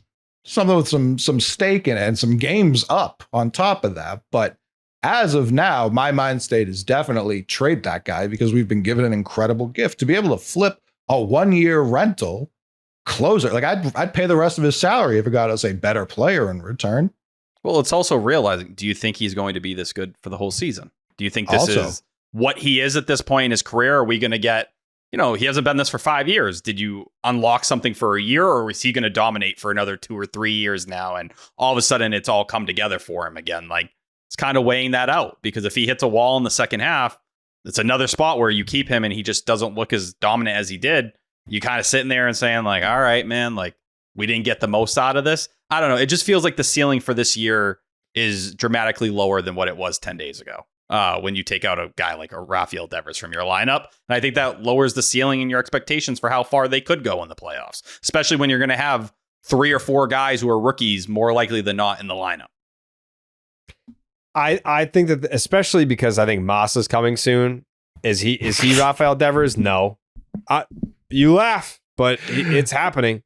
The reason I laughed is because someone tweeted at me during the game. They were like, this is the first time, I guess OB must have brought up Yoshida or Middlebrook. Someone had said it during the broadcast. And someone tweeted me, it was like, this is the first time I've heard his name outside of the 10 in years. Like I didn't know anyone else was allowed to talk about Masataka Yoshida. That's why I laughed. It's also genuinely funny that last year he sat for like a week a week straight at one point when you needed offense and you weren't willing to play him. And now I'm hearing Alex Cora be like, man, I hope Masa's here sooner rather than later. We cannot wait to get him back in this lineup. It's like, all right, now he's good enough to be on the team. Yeah.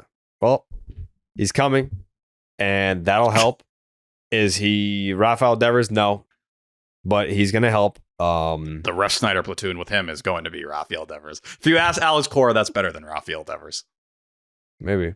But either way, I don't know. Like, I know what you guys are saying about like, oh, well, if they're in first place, then maybe. Like, you don't have to be in first place. Like, look at how many teams just get in and then go on a run.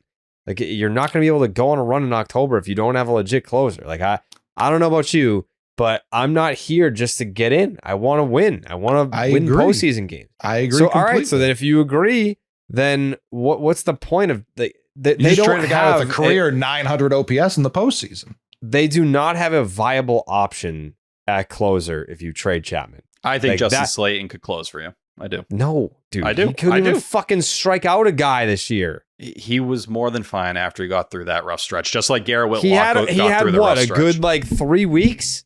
Justin Slayton was one of the better relievers on the entire team last year. He was essentially your setup man. He had surpassed everybody else on the depth chart. Last year. Yeah, yes. Relievers year to year.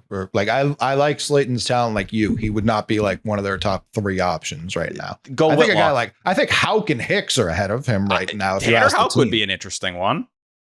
We get some velocity back. He was just dog water and against Max Scherzer the other day. 94, 96. I would really have to be in love with the return for Chapman to be like, this makes sense. I'm not saying punt for the sake of it, but I do think he will be, if you entertain it, the number 1 reliever on the market, which usually goes for a pretty penny. Even if it's not Cole Reagan's, like what the Yankees got for him when they traded with the Cubs was a lot. And a lot of the package didn't even turn out, but they could have turned that around like that. If the Red Sox want to strike, if they want to replace Devers' offensive production, some of the rookies will eventually do that both this year and moving forward.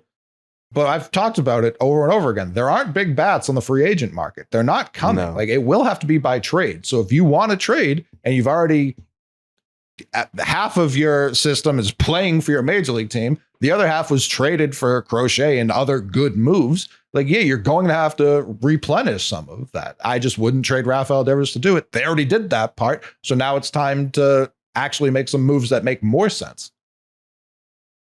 I guess. Now, excuse me. Now's not the time. We could be approaching the time where it makes more sense to do that. Also, I mean, based on what he got in free agency, what did he get? Like fucking $3 million? 1075. Chapman? Yeah. Oh, he got 10? Yeah. Oh, I thought it was light. No. All right.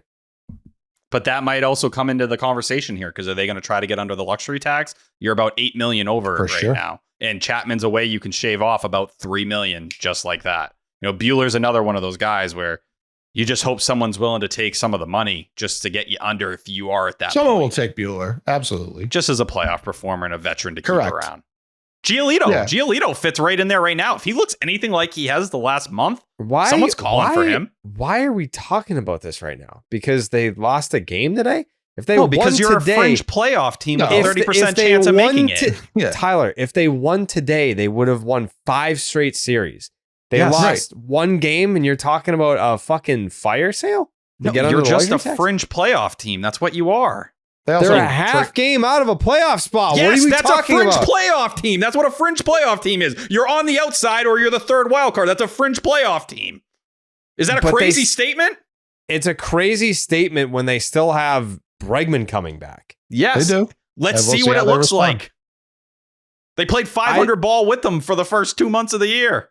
Right. And Devers was there for the whole time. Like, go out there and show me consistent baseball for a month plus, and we can have some different conversations. That's it. You could make the case, and I will right now. The Red Sox have played 0 games with their intended roster.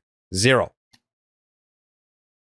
I'd push back on that because they clearly 0. do not have an intended roster. Who were they missing until Bregman went down? That was such a dramatic missing piece. He was saying Anthony. He's saying Meyer. Anthony but wasn't I would- here yet. Meyer was argue not here yet. But that they haven't made a choice yet still Yes. on those And guys. So that I don't wasn't know their what intended roster. is. Yes, it was. It I don't wasn't the think Red Meyer Sox. Was. No. I don't think Meyer was. I think Anthony definitely was. I think Meyer. No, Meyer was always coming. I don't know if they want necessarily. No one in that front office had him coming up before Anthony. No one. Their intended roster was Tristan Casas, Christian Campbell at second, Trevor Story at short, No, and Alex wasn't. Bregman at third. No, it wasn't. They probably threw a party when he blew his knee out. They did. Tristan they didn't want Casas? him. Yes. They had him batting cleanup on opening day and telling you he was going to Yeah, hit put him 35 in to a- 40 put it- homers. They didn't think that. They did not think that. Tyler, they tried to thought- trade him for fucking a and bag of balls. and then they put him as the cleanup hitter on opening day. They also tried to unload Yoshida's deal with that. So that's They, where it's they like did I not think want him here. They they didn't don't want want either him of them here. here. That's why they can't. It's hard for me to buy in that they're like pumped Yoshida's getting fast tracked when I know they wanted to salary dump him in the offseason. Yeah, it's not that they're. I mean, yes, they definitely tried to trade him in the offseason, but now that this Devers thing came to a head and you actually had to trade Devers, they're like, oh fuck, that's odd. We remember that Yoshida guy? He could DH. We got him just laying around.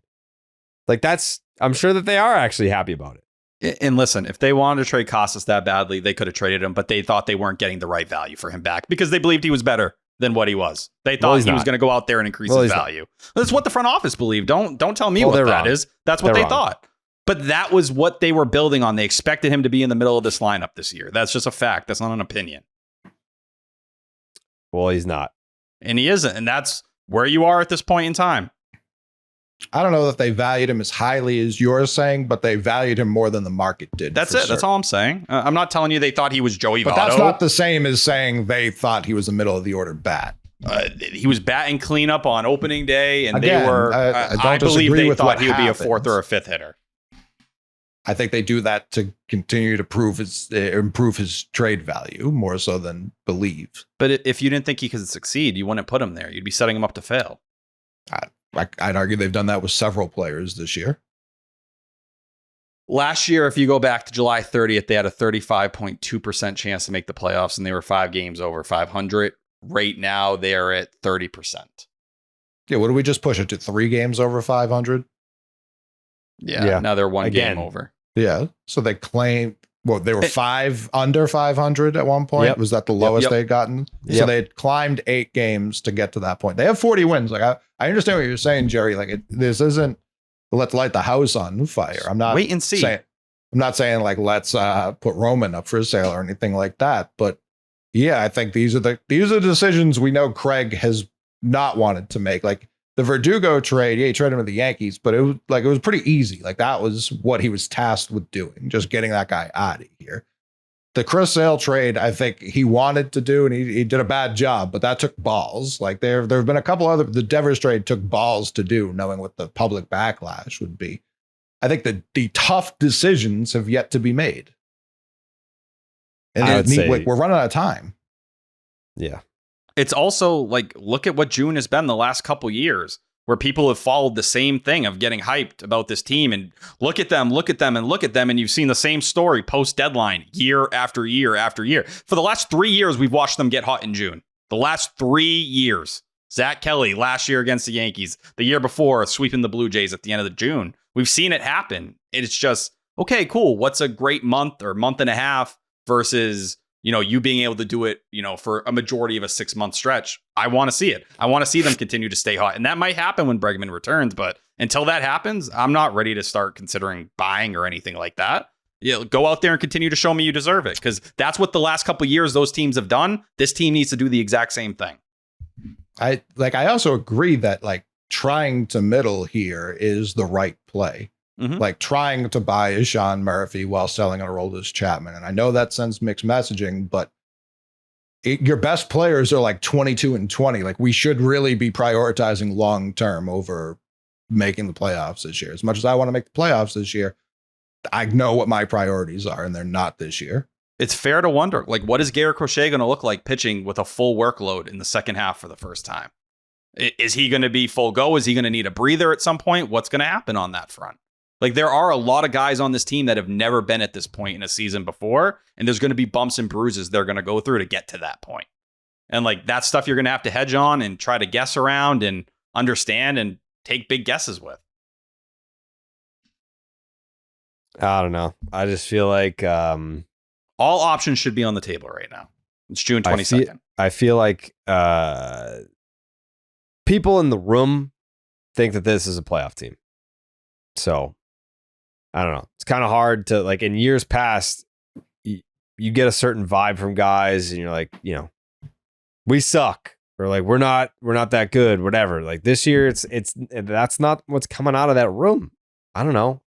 I don't want to be one of those guys that says, yeah, sure, like, let's sell off some valuable assets and build for the future. And the next thing you know, like they're playing October baseball and we wanted to sell pieces. I'm not like I'm not a Red Sox propaganda guy either. Like, I think in years past, when I thought that they were not a playoff team, I made it very clear. Like, this group doesn't have it. And it's not like this team has shown me that they're special or that they're different. But I think the potential is higher just because, like, the young guys are here. Like, there is like a different vibe. The floor is lower one. with that, because you have guys who just haven't been there before and have not played through those things and are seeing pitchers for the first time. I don't see that as a detriment the way that you do. I do think youth and that being a part of things, I think sometimes it can spark you. I think it can go in the other direction as well. I think it's just as, it can be a pickup or it can bring you down. It really goes one way or the other, and we don't know what way it's going to go yet. But if you told me Marcelo Myers struggled for the final 2 months of the year and hit a wall, would I be shocked? No, because I felt like he had stuff to do offensively in the minors still to work on. I think Roman, you look at the Baseball Savant page, it looks like he's about to go on a tear. Great. Like, let's see what it looks like as the league adjusts to them and they adjust to the league. Just go out there and prove it to me. I'm not at a point on June 22nd where I'm telling you to buy. That's all I'm saying. Let's see what it looks like 3 weeks from now, and then you can make some more real decisions. But so I'm far, trying this to team, long-term buy. I'm not talking rentals here. Yeah, and that's a different calculation. If you're getting you have to sell pieces. to do that. I don't think you can do that without selling. I think selling is a prerequisite to long-term buying, because you don't really have the horses to go buy right now to that level. You're talking, you don't have the horses to get rentals? No, long-term buys. I think you can do both. Yeah. I think long-term I think you have buys to is gonna be sell to tougher. buy like big pieces. I don't think you can do that unless you're giving away players I don't want to trade. Because think about it. You trade Arias right now to get a deal done and say it's Garcia too, and you're getting a controllable piece. Your system's going to get thin very quickly here. Very quickly. It's already thin. I don't know that either of those guys are like key pieces other teams want as the main return back. Like you got Garcia, who's like a fringy top 100 guy. Arias, depending on how you like him. You know, if you're Keith Law, you think he's a top 10 prospect in the sport. Most people think he's around 50. But like after that, Luis Perales, like he needs to rebuild his stock to get into the top 100. Peyton Toley's fringe back end. Like you don't have that elite premium talent you once had. When you do, it's just Roman Anthony and Marcelo they're Meyer on the big league roster. They're graduating. Sure, but they're still, in terms of pieces, teams are still going to ask about if you're trying to long-term buy, especially in the middle of the season. Yeah, you don't have that. In the offseason, of course, the trade market's going to be competitive. Outside of Kyle Tucker, there's no, and fucking Bo Bichette, there's not a ton of young players that people want to give huge contracts to. So yeah, you need pieces to go able and do those deals. And I think Tibbs has become one of those guys. And I'd love to see him redirected. But if you want to keep doing shit like that, you have to keep acquiring. You have to. Tibbs is where? Portland? Mm-hmm. Yeah. And Toley's in Greenville? Yes. Yeah. I guess we'll see. You got plenty of time. It's June 22nd. Like, let it play out. Let's see if this team can continue to fight and get Alex Bregman back and then see where this team goes. Then you make a decision. I think what Coley was just trying to say at the start of this was saying immediately after trading Devers, like, we're buying. Like, there's just no need to, like, make a statement. Like, just wait it out. Play it out here. Like, well, let's see what it looks like because you're in a very similar spot you've been in the last couple years when you missed the playoffs. It's easy to, like, I understand they said it out of panic, both for the locker room and the fan base. It's easy to say, we believe in the players here. If we get to the trade deadline and we're in a position to buy, we have no problem doing that. You just didn't need to be so firm on saying we're buying. Because last year they said they were buying, and T argued that they did buy. I argued that they bought magic beans and they sucked. And that wasn't a real buy. Like a real buy is not what they did. I don't even need them to really sell. I do need them to, if they're so reliant on these models, trading Chapman's the most obvious yes. Any program worth half its salt would say it would spit back out at you. 100%. Same for Justin Wilson. Yeah. And I think you can go out and buy other, like I've already seen Chris Martin floated by some people. Like you can go out and get arms, even if you don't believe in the arms here at lower costs. Like it's all about getting the replenishing your bank account of prospects, not to call up and play for this team, but that you can go out and spend again. Because you're going to have the draft soon, and those guys can be part of your system long term. Everyone else should be right now on the market. Yeah, and that's where Kyle Harrison allows you maybe to target one of those pitchers you had in your depth, whether, you know, Dobbins just got hurt, so that complicates it, but a Fitz or something, or even lower, like a Brandon Clark or a Peyton Toley. Maybe you feel more comfortable moving an arm like that because you have this, you know, this lefty that you're projecting to be a number 3 or higher in your rotation with just a couple changes. That might make them more comfortable to move an asset like that. And Pavlovich, the Bay Area writer, T brought up last episode. I watched him. I can't remember if he was talking to Nesson. It must have been, but they were interviewing him about Kyle Harrison. And he was saying he was excellent when he first came up. And then he battled through injuries last year, which kind of that was the velo down ERA. Yeah. And why it didn't look so hot. And then this year, again, outside of that Padres start, he looked more like that guy from 2 years ago. So I'm high on that acquisition. I just wish we'd got him in any other avenue. Is really what it comes down to. But in terms of like what he could mean for the team, yeah, I'm excited to watch him pitch July 5th or whenever the fuck that's allowed. And now with his adjustments, so he was throwing a 4-seamer, a slurve, and changeup so far this year. They've already added a cutter and a sinker. So, and everyone's saying like you give him a cutter, that's what's built for his arm slot and what he's doing. If he pops and he becomes that kind of arm, not only will it change the outlook of the team, changes what you can give up at the deadline because you have more room to give up pitching. And we know you have young pitchers, teams are going to call biting and interested and be willing to invest in those guys. Are you willing to invest in Ethos, T? Of course. Aren't you? Of course, yeah, absolutely. Because you were going to tell us about it. You're right about that. Yep. Nailed it. Let's hear it, T. A lot of us know that we need life insurance to protect our family's financial future if anything happens to us. And one of the biggest excuses for putting it off might be that you think it's too expensive. Forbes recently released a study in March 2025 that said over a half of Americans don't have life insurance because they think it's too expensive. According to an April 2024 LIMRA study, people are overestimating the cost of life insurance by 3 times. But with Ethos, you can get affordable life insurance easily online. With Ethos, you can get a free quote and customize a rate that fits your budget. You can get up to $3 million in coverage. Some policies are as low as $2 a day, billed monthly. Lock in your rate today since premiums can go up as you age. You want to get in there and get a good price while you can. Because Ethos makes it fast and easy to protect your family's future in minutes, not months.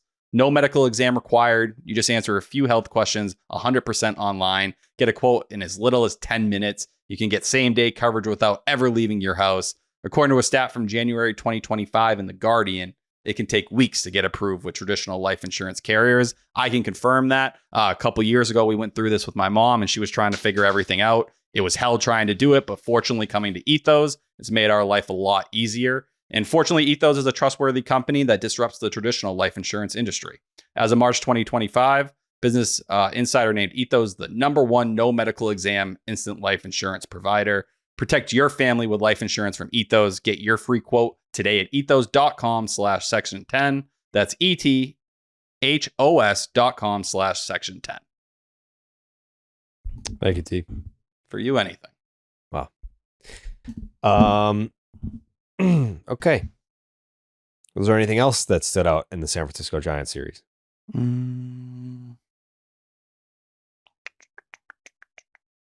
I thought William Brady looked pretty good coming out off the IL. I think getting him going is going to be something that gets you to the point when Alex Bregman comes back. You need him in the middle of the lineup doing damage. For the Red Sox bullpen, they had 19 2/3 scoreless innings going into Sunday. I was pretty sad that got blown up today. And I think it's just balancing and hoping Weissert isn't running out of gas here, because if he is, it's going to get complicated for this bullpen rather quickly. But I think they're expecting Hicks to be ready by when they return from the homestand for this upcoming Friday. Are there any numbers that would indicate that he's not doing, that he's running out of gas? Well, I think if you go back to the Seattle outing where, it was back-to-back walks to come right out, and he was able to kind of maneuver some of that and get by. But you look at his last couple outings or so, he gave up a run on June 14th, had 2 walks on the outing on the 16th, had another walk on the 18th, and then the 20th, he came in for 1 out. And then you had today. So I just think watching him from outing to outing has been it feels like he's not as sharp as he was, the first 2 months of the season or so. But he's had a ridiculous workload. We're talking about a guy right now, 37 appearances, that leads the American League right now. That's how often this guy has been working out here. So I think balancing him and keeping him safe was a big reason why they targeted Hicks in the first place. Yeah. It was a salary dump by the Giants. Yeah. When they had to pick between, are you going to eat Devers' contract or take on Hicks? I think they looked at Hicks as someone who could help the relief corps sooner rather than later. Yeah, no, that's definitely part of it, but it was absolutely a salary dump by San Francisco. I don't think the Red Sox were like, this is the guy. Oh, I think they liked Hicks because they had chased him a year prior and they wanted to sign him. So I think there was something there. I don't think the contract was something they'd love to take on, but it was, hey, this is a guy we targeted and we wanted it. Let's get him in the lab and see where it takes us. Yeah. I mean, I'm excited to see what Hicks can bring to the table. I know that the rehab outing didn't go super great today, but no, it's one rehab outing. I don't really read too much into that. I think, the adrenaline's different, the environment's different. I think it's, a return to the bullpen could pay dividends for Jordan Hicks. For sure. Not that I'm ready to give him the ball in the 9th right now or anything like that, but I know you guys have already traded Aroldis Chapman in your minds, but if someone wants Hicks, I'd trade him too.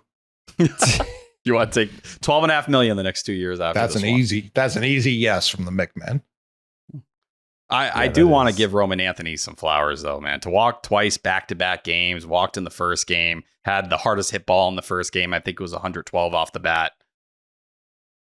I feel like we're about to get a Roman Anthony hot streak. I do. I mean, I saw the Savant page was going around Sexy, today. A lot of red. Yeah, a lot of red. Very sexy. A lot of red for someone hitting 091. But, it's all the under the hood stuff looks good. So I'm ready for that breakout, T. I do wonder, too, coming up on the deadline, what teams come calling for Romy and Ruff Snyder. Because they do feel like pieces, if you're trying to win a ring, like that are the last guy you add. Like, hey, let's get this guy on the bench. Perfect to bring in against a lefty. Can do it in moments where, you have a high leverage lefty come in and you still feel good about it. I wonder if there'll be calls there as well. But we talked Rafaela, right? Like, we gave him his proper love. Yeah, he got fucked out of Ketchup. Definitely. He sure did. And there's some good pieces out there, man. I don't know how many people read it, but the Chad Jennings article from probably 2 weeks ago now, comparing him and PCA is a good read. It's a very good read and makes you wonder about how high the ceiling could be. And is PCA obviously playing maybe a little above his head right now? Sure. But if Ceddanne Rafaela gets to 80% of that, holy fuck, you got a ball player on your hands, man. Comparing Rafaela to PCA? Yeah, Chad Jennings wrote it up. Very similar baseball savant page. PCA was very terrible last year. People don't like to talk about it, but it's true. Yeah. Sounds like we're just a year away on a lot of things. Oh. Are we? That's what you're trying to tell me. It seems like you're coming to that conclusion at the same time. And if you do look at... I still want to test my chances this year, but... I still want to watch playoff Red Sox baseball this year. Yeah, that's what I want to do. I don't think doing both things is impossible.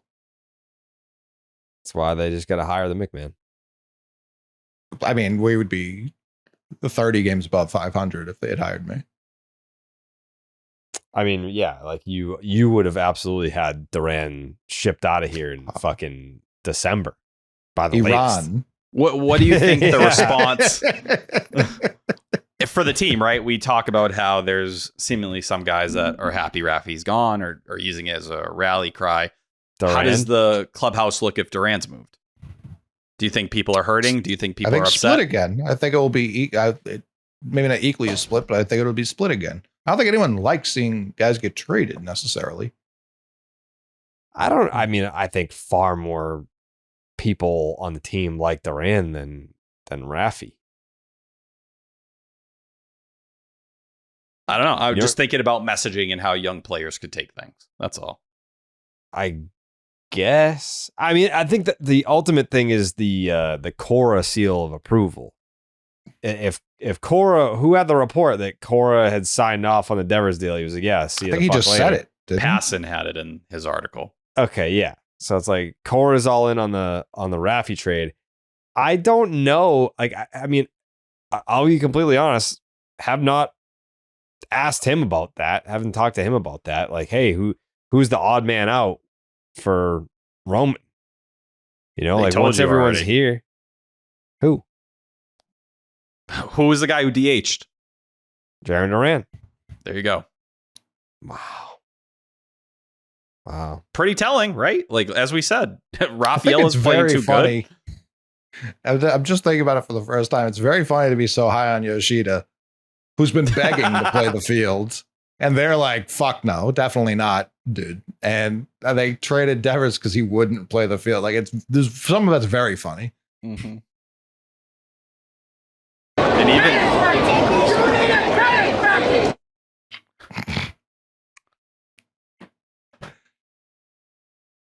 Well, I guess we'll see what happens. I've been looking at Mick Abel this whole time, ever since T brought up the Phillies. Yeah, I'd swing him. It feels very Mick Abel. I don't know if it's like him. I have a hard time believing it'd be Crawford, but is it like an Aiden Miller or something like that where you're like meeting in the middle? It may just be a 1-for-1. Like Mick Abel would be a lot for Jarren Duran. Oh, I'm picturing him and Chapman in the same deal. That's the package I would be calling the Phillies because they lost Alvarado. That. You can get a lot True. for both if you go to two different teams as opposed to package them. I think you're not getting your max value if you do that. Unless someone's grossly overpaying, which I don't. Well, Dombrowski obviously will do that. But that's why. Like, I would call Dombrowski with both of those and be like, you want your shopping done early? Like, if you can get to July 10th and say things haven't gone well the last couple weeks. I I still think they would be looking to dump Alec Boehm in a way that, I know it's not the same contract, but in a way that we got Jordan Hicks. And I wouldn't be averse to, Alec Boehm seems like a guy who just wants a single friend. And I don't know that he has any of them in Philly. That's interesting. I feel like a lot of people have made the Tristan Casas comp with him quite a few times. It's also, where is he going to play? Like, are you planning first? We're going to soon have too many first basemen. That's going to be the issue here. He's rebounded from his slow start. It's up to a 104 OPS plus. He was horrid the first 6 weeks of the year. But another guy that in big markets, like not quite to the Jarren Duran level, but someone who's had the pressure hit him at times, and it's been apparent. Oh, but he stood there and was like, "Yeah, look at these assholes," and they're like, "Yeah, suck. He's right." I fucking hate baseball, man. This is a good guy here. He knows us. But no, I would call the Phillies, like, if you get to that point. But it's also, right, if you want Alex Bregman back here, how does that conversation go? Is it hard to sell him on sticking around or extending him if you do sell pieces like that? Like, how much pull is Alex Bregman going to have in that clubhouse moving forward, and just how they're going to make moves? Because it feels like they have no leverage right now, and he's about to say, well, you're going to pay me $200 million and like it. So I think that's a factor in all of this too. The money talks big time. You're trying to say that if they trade Duran, that Bregman is going to be like, what the fuck are we doing but here? if you sell, like, you clearly make it like we're selling more than we're buying, how does someone like Bregman react to that? And is he like, I'm good? Like, I'm going to opt out and I'm going to look for a team that's more established and more towards, the playoffs than this one. I mean, unless he truly believes in Roman and Meyer and Campbell, it's like, I want to be a part of that. Seems like he does, given how he's worked with them. Right. And I think that he is probably smart enough of a baseball guy to know, like, all right, you trade Duran, that's not a punt move. That's a make room for Roman move. That's we believe in Willier, and look at what Sadan's doing, and we've got to create some space here. And I mean, they're not going to be trading Duran for a bag of balls. Like, I think any team receiving Jarren Duran is going to be like, yeah, we saw what he did last year, and we think we can help him out and make him be that player again. Okay, great. Here you go. Now give us your 3 of your top 5 prospects.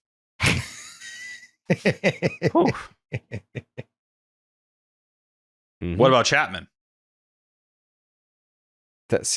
You're not like making room for someone. You're just trading your legit closer. And well, he's saying how does like the Bregman react thing. But listen, isn't Ryan Presley? Ryan Presley's got like the 6th inning for the Cubs these days. So like maybe we can go get him. It's just, I'm very curious to see how this organization is going to work around Alex Bregman in the next couple months. Like, I think you just offer him the most money. Like, we know he likes it here. We know he likes Cora. I think if you just offer him more money to play professional baseball, he'll say yes. I don't know that he's going to be too emotional. He saw Houston make so many insane decisions in both ways. Like, he saw them give Rafael Montero a shit ton of money for no real reason, and then he saw them let go of George Springer. They let go of plenty of Carlos Correa. Yeah, plenty of guys who made big impacts there. Trading guys who have not made big impacts here would probably be easier to swallow. I think the one thing they've been able to hold is consistently being in it every single year is their justification, is their proof of what they could do. Houston? Yes, Houston. Yeah, for sure. No, throughout all those years. But yeah, I think, like you said, it's just, how do you approach it with him? I know Craig Breslow's model has to be telling him to go fuck himself the minute he's putting $200 million down on the table for Bregman, which shows the hypocrisy of following the model in certain spots and then not. But when you lose all leverage, that's the spot you're in. But Craig Breslow had no interest in going 5 or 6 years over the offseason, and now he's going to have to more likely than not eat it. That's the thing. Right now, it isn't hypocritical because he didn't do that. No, if he does. Right. And we'll see how that goes. But to keep Bregman, I mean, Bregman knows his market. It is a weird negotiation when he was like him and Alonso. Like they know their markets, and they know it's not huge. And maybe things change because it's a different offseason, but they're both older now. And Bregman's missed, a month? How long has it been? Yeah, it's been 5 weeks. Yeah, that doesn't look great for open free agency. You know what I mean? Like that will be held against him by other teams where it may not here. So Cora said today it's not going to be this week and probably not the next week after. So you're looking at July 10th. You maybe get him for 5 games before the All-Star break. Best case. Maybe he's willing to DH a little bit early. And does that timeline sound right? Jared? Yeah. Okay. It does. Yeah, the 10th felt a little late. I don't know. That's what I'm asking. Yeah. Okay. Yeah. Maybe like the 7th. Somewhere in there. Yeah. You think we get a rehab assignment? Yeah. I mean, I would say Yeah. like he's gonna. Yeah, I think like his return to me means like putting on a baseball uniform and playing professional games. So like rehab assignment. Yeah. Yeah. But I think they're in a good spot. I think that the vibes are different now, and it's weird because like people use Duran as the barometer for the mood of the team. They're like, oh, like he didn't care at all. He just said that they kicked Raffy off the plane. He just took a nap, so that must mean that the whole group doesn't care. I think we go back to a question that was posed earlier. What are they going to feel like if they trade Duran? Like, does that kill the vibe, or are they like, all right, now everyone knows their role. Now everyone knows where they're going to be playing. It's not a logjam anymore. We don't have to balance egos and accommodate players across the board. Like, is that more of like I don't know. Is it a positive or a negative? I don't know. I don't know how the room reacts to something like that. It just feels like a lot of questions that a team vying for a playoff spot usually isn't asking or working through. I mean, but even when they signed and traded for all the players that we got excited for, we knew that there would be a logjam in the outfield when Roman was ready. I don't think anyone expected that Jarren Duran was not going to be one of the main fixtures on this team. Maybe Coley did, and I'll tip my cap to you, but I think most people thought Jarren Duran was going to be a pretty important part of the team this year. Same for Rafaela Devers. Yeah, no shit. Yeah. Plans most definitely changed this year, but it is what it is. You have to adjust on the fly. That's what they're doing. I offered up trading Houck in the offseason too, and everyone was just like, what a stupid idea. I don't recall that being a reaction. Garrett will, I'm sure, clip it. Oh, people were not happy with that. I'm not talking about only on this show. Trying to think back how I would have felt about that. I expected Houck regression not to this level.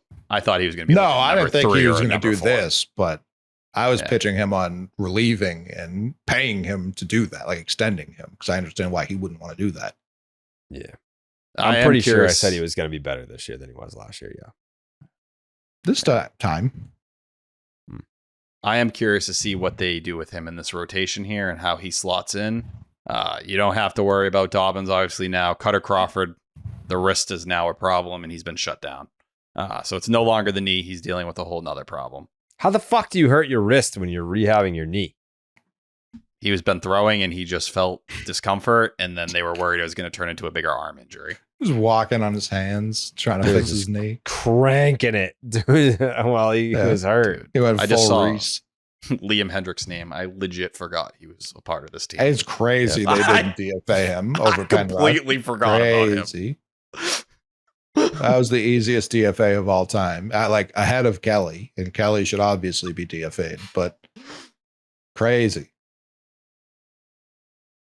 Penrod's going to be nasty on the Dodgers. Oh, 100%. He's throwing 100. No chance in fucking hell. You should be able to take back DFAs when the Dodgers are like, yeah, we'll take him. Yeah. Yeah. Be like, you know what? Just kidding. I am excited to see Chris Murphy back at some point. I do think he's someone who could help this bullpen. Sure. But I mean, if you had to ask me to pick between Zach Kelly, Chris Murphy, and Liam Hendricks and Zach Penrod, I'm giving the roster spot to Penrod. Right. Solely based on how when we were in Portland and everyone was like, this guy is the fucking truth. Yeah, are you here to talk to Roman? Are you sure you don't want Penrod instead, you idiots? Yeah. That's too bad. I did really like what Murphy showed before he got run down in 2023. I did think there was something of a multi-inning arm there. Yeah, you love when people perform in 2023 and you hold on to it ever since then. You're right, I do. Yeah, we know. Shout out Tristan Casas, 120 OPS plus. Yeah, shout him out. Yeah, shout him out. Shout him out showing up at Worcester next to Craig Breslow, who just what else is he hours earlier basically committed your position of the future to Christian Campbell. Let's go watch a game together and let's hang out. Great time. You ever notice that he's like not around the big league team? Yeah, it says he's been rehabbing. I mean, that's an insane injury to be around the club. Yeah, he said he's been struggling mentally. He's been working through all that stuff. So. I'm just saying Bregman's still around, no? He's coming back. He's playing in a month. Yeah. But, you know, there's Ellsbury used to go to different countries. And they hated him for that.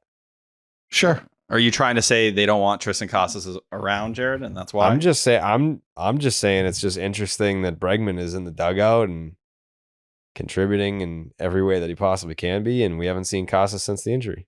I don't think it's that crazy. It's crazy. I mean, are people complaining? That's the point, T. Who's complaining? No, I'm saying no one's complaining that he's not around. You can shake your head all you want, but I don't know. That doesn't move me one way or the other. No, well, because you're too young to remember that when Jacoby Ellsbury broke his ribs in 2010, and you had all like the anonymous source players in the clubhouse being like, "Why the fuck is he rehabbing over there instead of with us?" Guy was pretty much out he played like what 10 games that year. Casas has been at Fenway. Like I don't know. Like every game, are they upset he's not in the dugout every game? Is that it? I don't think that anyone's upset about that. But is there a problem? People feel some type of way about it? I don't know. You're reading it the wrong way entirely. Yeah, you are. You want him to be there. That's what you're telling me. No, I don't care. He suffered a pretty serious injury. So whatever he's working through, let him work through it. He was at the WooSox game today. It's not like he can't go to baseball games. No, I'm assuming rehab-wise, though, they want him at Fenway to do the rehab. Is he there? It's what it said. Said he's been getting rehab at Fenway. Okay. He lives next to the ballpark, right? He's still local. It's not like he's down in Fort Myers for the rest of the year. On the street. No, but that's it. It's not like he went down to Fort Myers. We've seen plenty of guys do that and hang out there for the entire year. Mm-hmm. You don't think it's weird? You don't think it's weird that he hasn't been in the dugout since? I don't know. Truthfully, I'm not going to act like I know how that works with guys who are out for an entire season. I feel like a lot of the time you see guys go away when they're out the entire year, at least when I've watched baseball. Chris Sale? Down at Fort Myers, where he lives. No, he would for be extensive stints, he was down there. He'd be in the dugout. Garrett Whitlock, too. I remember Chris Sale being in the dugout when he was hurt. I don't remember it on a nightly basis. Yeah, I mostly remember Story doing it, but yeah, Story's a good one. I think he just felt bad. Another guy who was returning that season as well. Yeah, you never know. Yeah, yeah, those were extensive absences when he would be out. So and there was never a guarantee that he'd be back either. No. Last year, I mean, it is a bit revisionist history to say he would come back last year like that. Remember, Correct. like it was coming out of the All-Star break and he was like, yeah, I'm getting back soon. We were like, what? We were like, why does anyone want this? That was the take at the time. And then I gave him a lot of credit for rushing back to join. He was like, get me on that sinking ship ASAP like that. He earned a lot of points with me that he did that. Yeah. I remember when Duran, what did he break his toe or something in 23? I don't think he was pretty much out for the year after that. He was around. Yeah.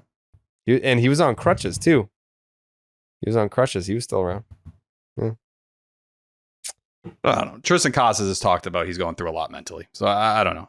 If he hasn't been around, maybe it's hard for him. I don't know what it may be. I'm not going to be around your boys. Wouldn't you want to be around your pals? Depends if they are your pals. If you are connected with them like that, or maybe you just play with them. Yeah, maybe. I don't know. Just something that I've noticed. Are you looking down on Tristan Casas, Jared, for not being around? No, I don't care. Like it doesn't make a difference to me. I think it's different with every group.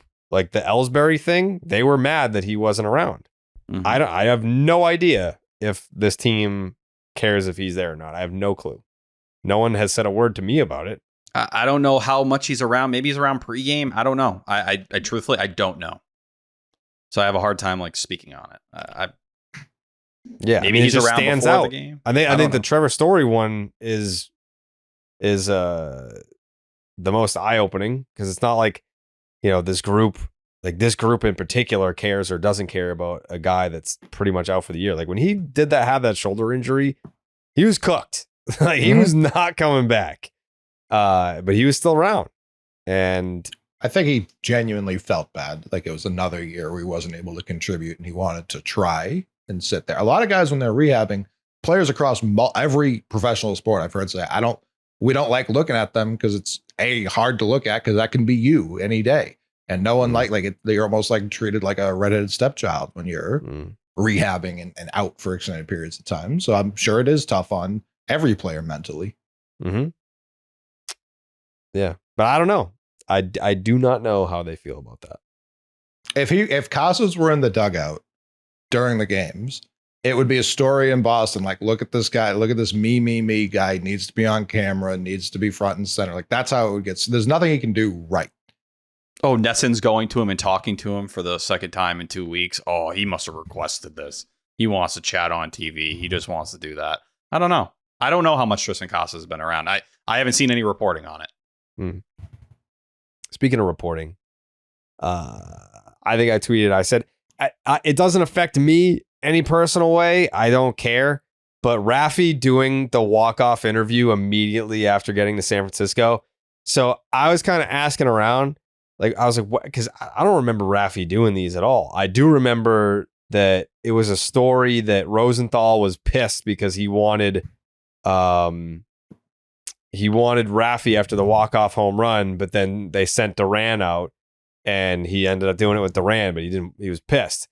And Raffy, even when he hits a walk-off home run, like he's just not doing it. First fucking game or second game in San Francisco. And he's like, mic me up. Let's go. Let's talk about this game. So that has to piss off people at Nesson. Has to. And EEI. Like he wouldn't do radio walk-off interviews. He wouldn't do TV walk-off interviews. The last time that he did one was over 2 years ago. You can get a lot, when you're here and you've known everyone for a long time and you are that guy, like you get By the way, that's not an exaggeration. Like that is, he has not done one of those in Boston in 2 years and never gave an explanation as to why. Never was like, I just don't want, he was just like, So, I mean, again, it doesn't make a difference in my life. I don't give a fuck if he does them or not, but it's just another thing that, when you go out there and you take ground balls, like it's the optics.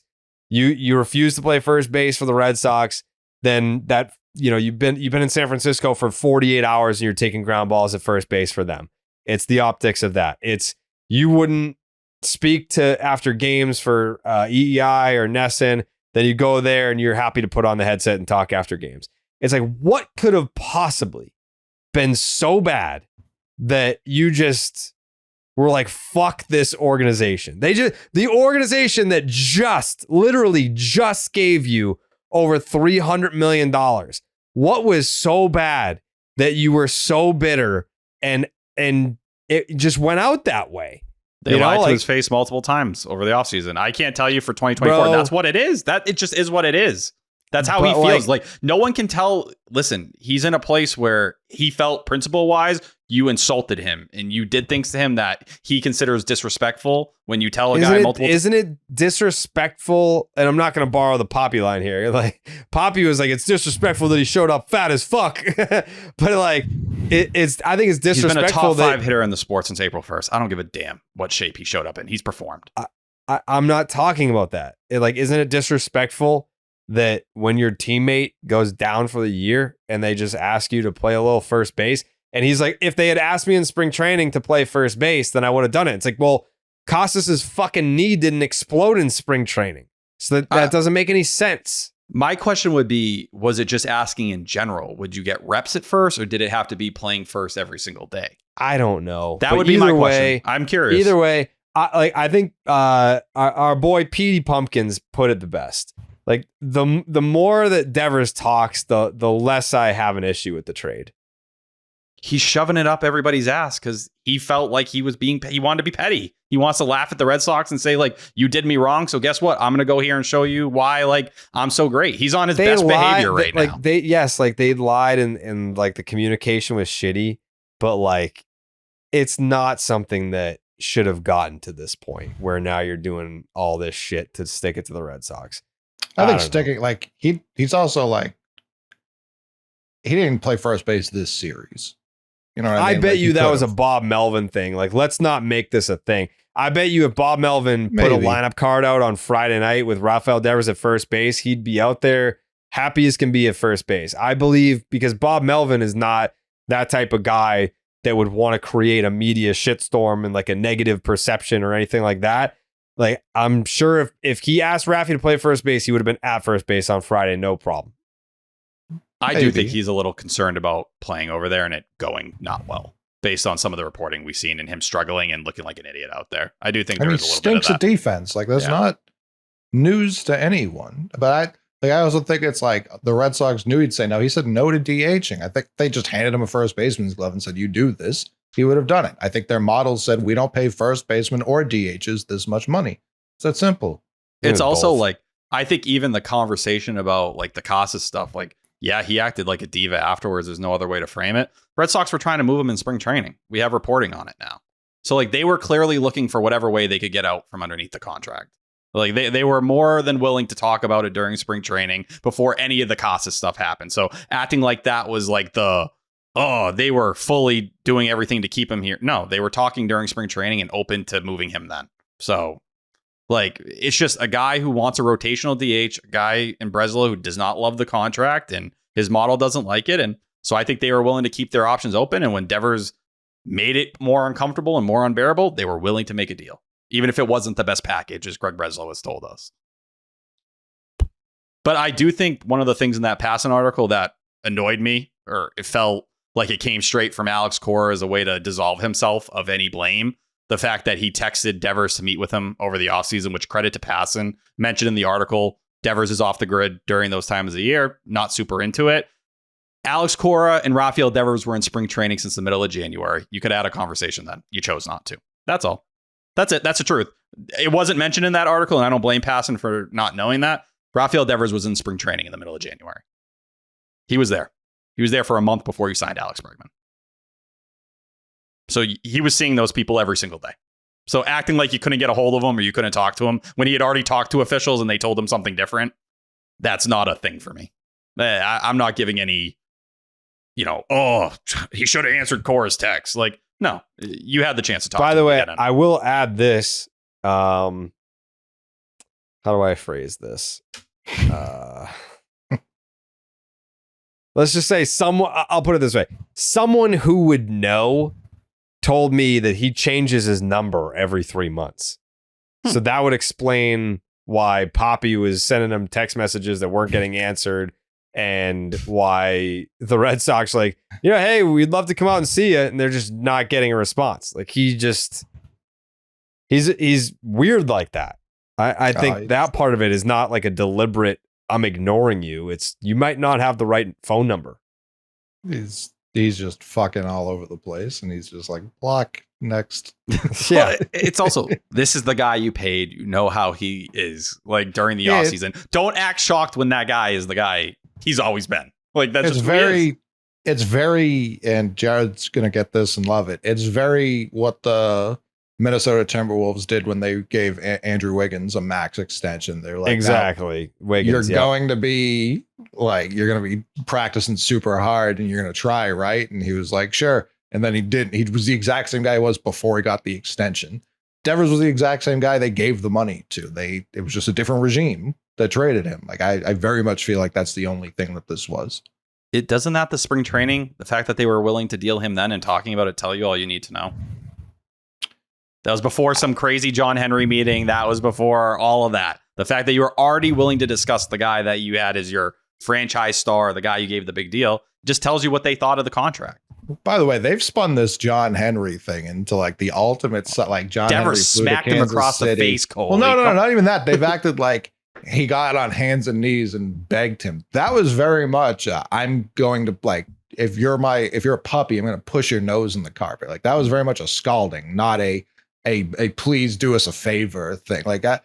You're in the principal's office. That way. Yeah. Well, like they came and found you. You were trying to skip school and they came and found you smoking cigarettes in front of 7-Eleven. Like that's that was the way that's been spun is crazy. Like, he went there to shit on him, and Raffy was just like, cool, more of this. Excellent. Like, I get it. My biggest issue is the lack of transparency, which we'll never get. So that's always just going to be an issue. But to me, it's the misread of what the market's going to be. He wasn't such a malcontent that he wasn't performing. He was performing the best he had ever performed. You could have taken this in the offseason, gotten so much more for him. And I know that they don't care about Kyle Harrison because they still won't even acknowledge the package that they got for him. Like, it's just been Bailey and Willard who have talked about Kyle Harrison. Everyone else is just like, we just had to get this guy the fuck out of town. That to me does not like sell the package. No. I also, credit to Passon, I thought his article was the exact angle I was looking for. I wanted to hear because it put the spotlight on the Red Sox front office and their handling of the situation.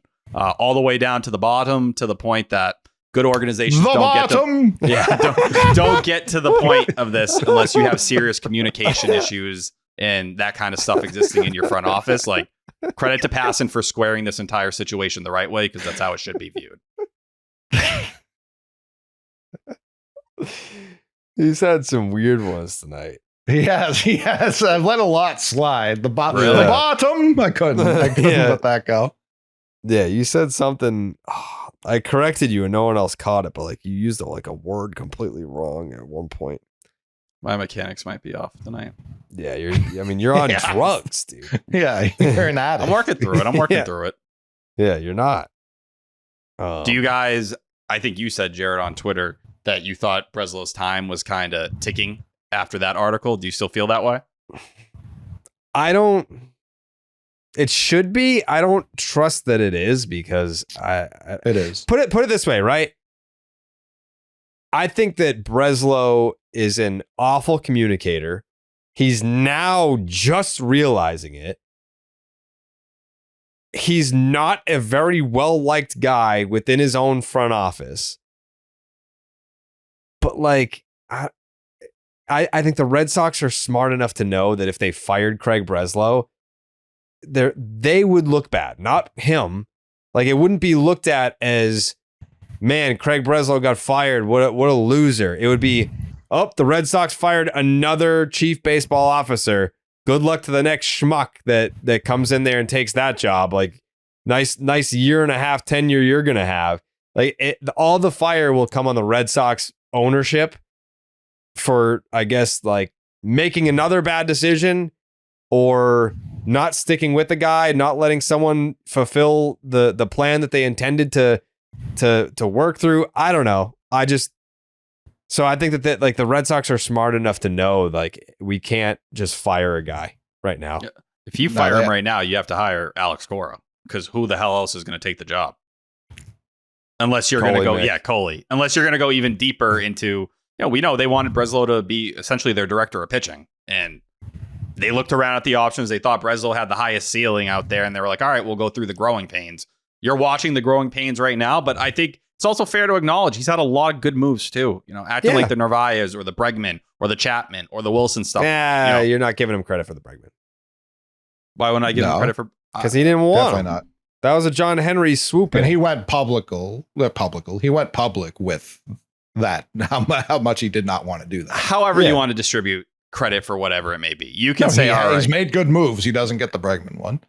Sure. A lot of good moves. The Verdugo trade, right? Tyler O'Neill, however you want to frame it. You can see the good moves there. It's just he's in a spot now where if he's isolating himself into this small group, and I'm assuming Mike Grootman's part of it, who came over from Milwaukee, Chaim Bloom hired him. He essentially transitioned from a very heavy analytical role into a more of a moves role this offseason. Like, is that part of his group? And are the people on the outside the people closer to Cora? Is it a Raquel? Is it an Eddie Romero? Are those the guys that are seemingly leaking stuff or getting to the point where they feel like they're being squeezed out of all this because they are these long brain trust guys? And it's essentially the opposite of the Chaim Bloom situation. We heard Chaim Bloom was almost too inclusive. He wanted everybody's opinion. Like, he wanted to talk with everyone. Now it seems like Breslow's closer to Dombrowski, where he's sitting in a room with Tony La Russa and Frank Wren, and he's like, fuck everybody else in this building. So it's the same as Chaim. It's the same result as Chaim, where Chaim would solicit everyone's opinion and then be paralyzed with indecision. He's just like, there's so many moves to make. I'm not going to make any of them. Breslow is eliciting all of the opinions and then just being like, that fucking sucks. I'm doing it my way. Like the people are talking the same amount and it's amounting to nothing. Yeah. Have you heard anything, Jared, about people pushing back or feeling isolated? No, it was just when it was in the passing thing, I guess. But some people are looking at it and saying they think it's a good thing that they're like, he's cutting out the fat and the cooks that have been in the kitchen for all these years that are essentially like all the Brian people O'Halloran. that contributed to championship teams. Get them the fuck out of here. Get them out. Brian O'Halloran. I don't know what Brian O'Halloran does. Those people did sign Yoshida. They wanted to put that on Haim as he was out the door, but those people... The Devers extension too, Coley. Haven't you heard that? Everybody else in the front office was saying, we don't want this deal. Haim actually it's Haim's fault. He gave out a $313 million extension. That conversation, I need to have that with Haim. Like, I need the tell all. What was you? What was them? What was your downfall? Classy. He is too classy. I agree. Do you know with where that. your camera is? It's directly in front of you. Love you, Haim. It was way off. Yeah, I would love to have that conversation, even if it's like off the record, just for my own peace. But you're right. He is too classy. He's not gonna, dig up dirt and get into an argument. But we haven't even gotten like a good leak. Like we haven't heard like anything. Like even like how the hot firing played out like in a significant way. Besides like they arrived and they kicked the doors down and came through the office and told them to go. That was it. They made it seem like FBI was knocking on like the number one fent dealer's door at 4 a.m. when they got Haim out of there. It was crazy. That's why it's like, yeah, they can fire Craig Breslow because they're going to spin it in such a way. They were like, this guy had a gun and we had to tackle him to the ground and arrest him and drag him out of the building. Like they will absolutely spin it in a way. Like he acted rogue when he traded Devers. And when we missed the playoffs because our offense cratered, we had to get rid of him. That was a crazy move. Like they will absolutely put that on him. I will say the Boston Globe hit piece was incredibly, incredibly disappointing. They don't have anything. They had nothing, dude. Their biggest thing was that friggin' Devers put headphones in his ears when he was getting dressed. That was the biggest thing they could come up with. Wild. Well, it's almost like a shithead wrote that article. Well, it was him and Spear. Well, I'm sure that part was from the shithead. Yeah, it was that and that he showed up right before team activities.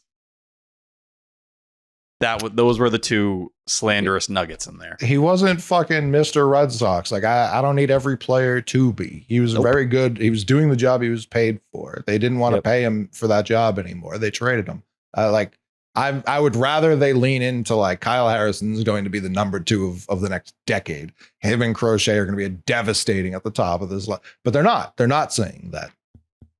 That's why every quote you can see that Breslow pass it to the media. Underwater, underwater, underwater.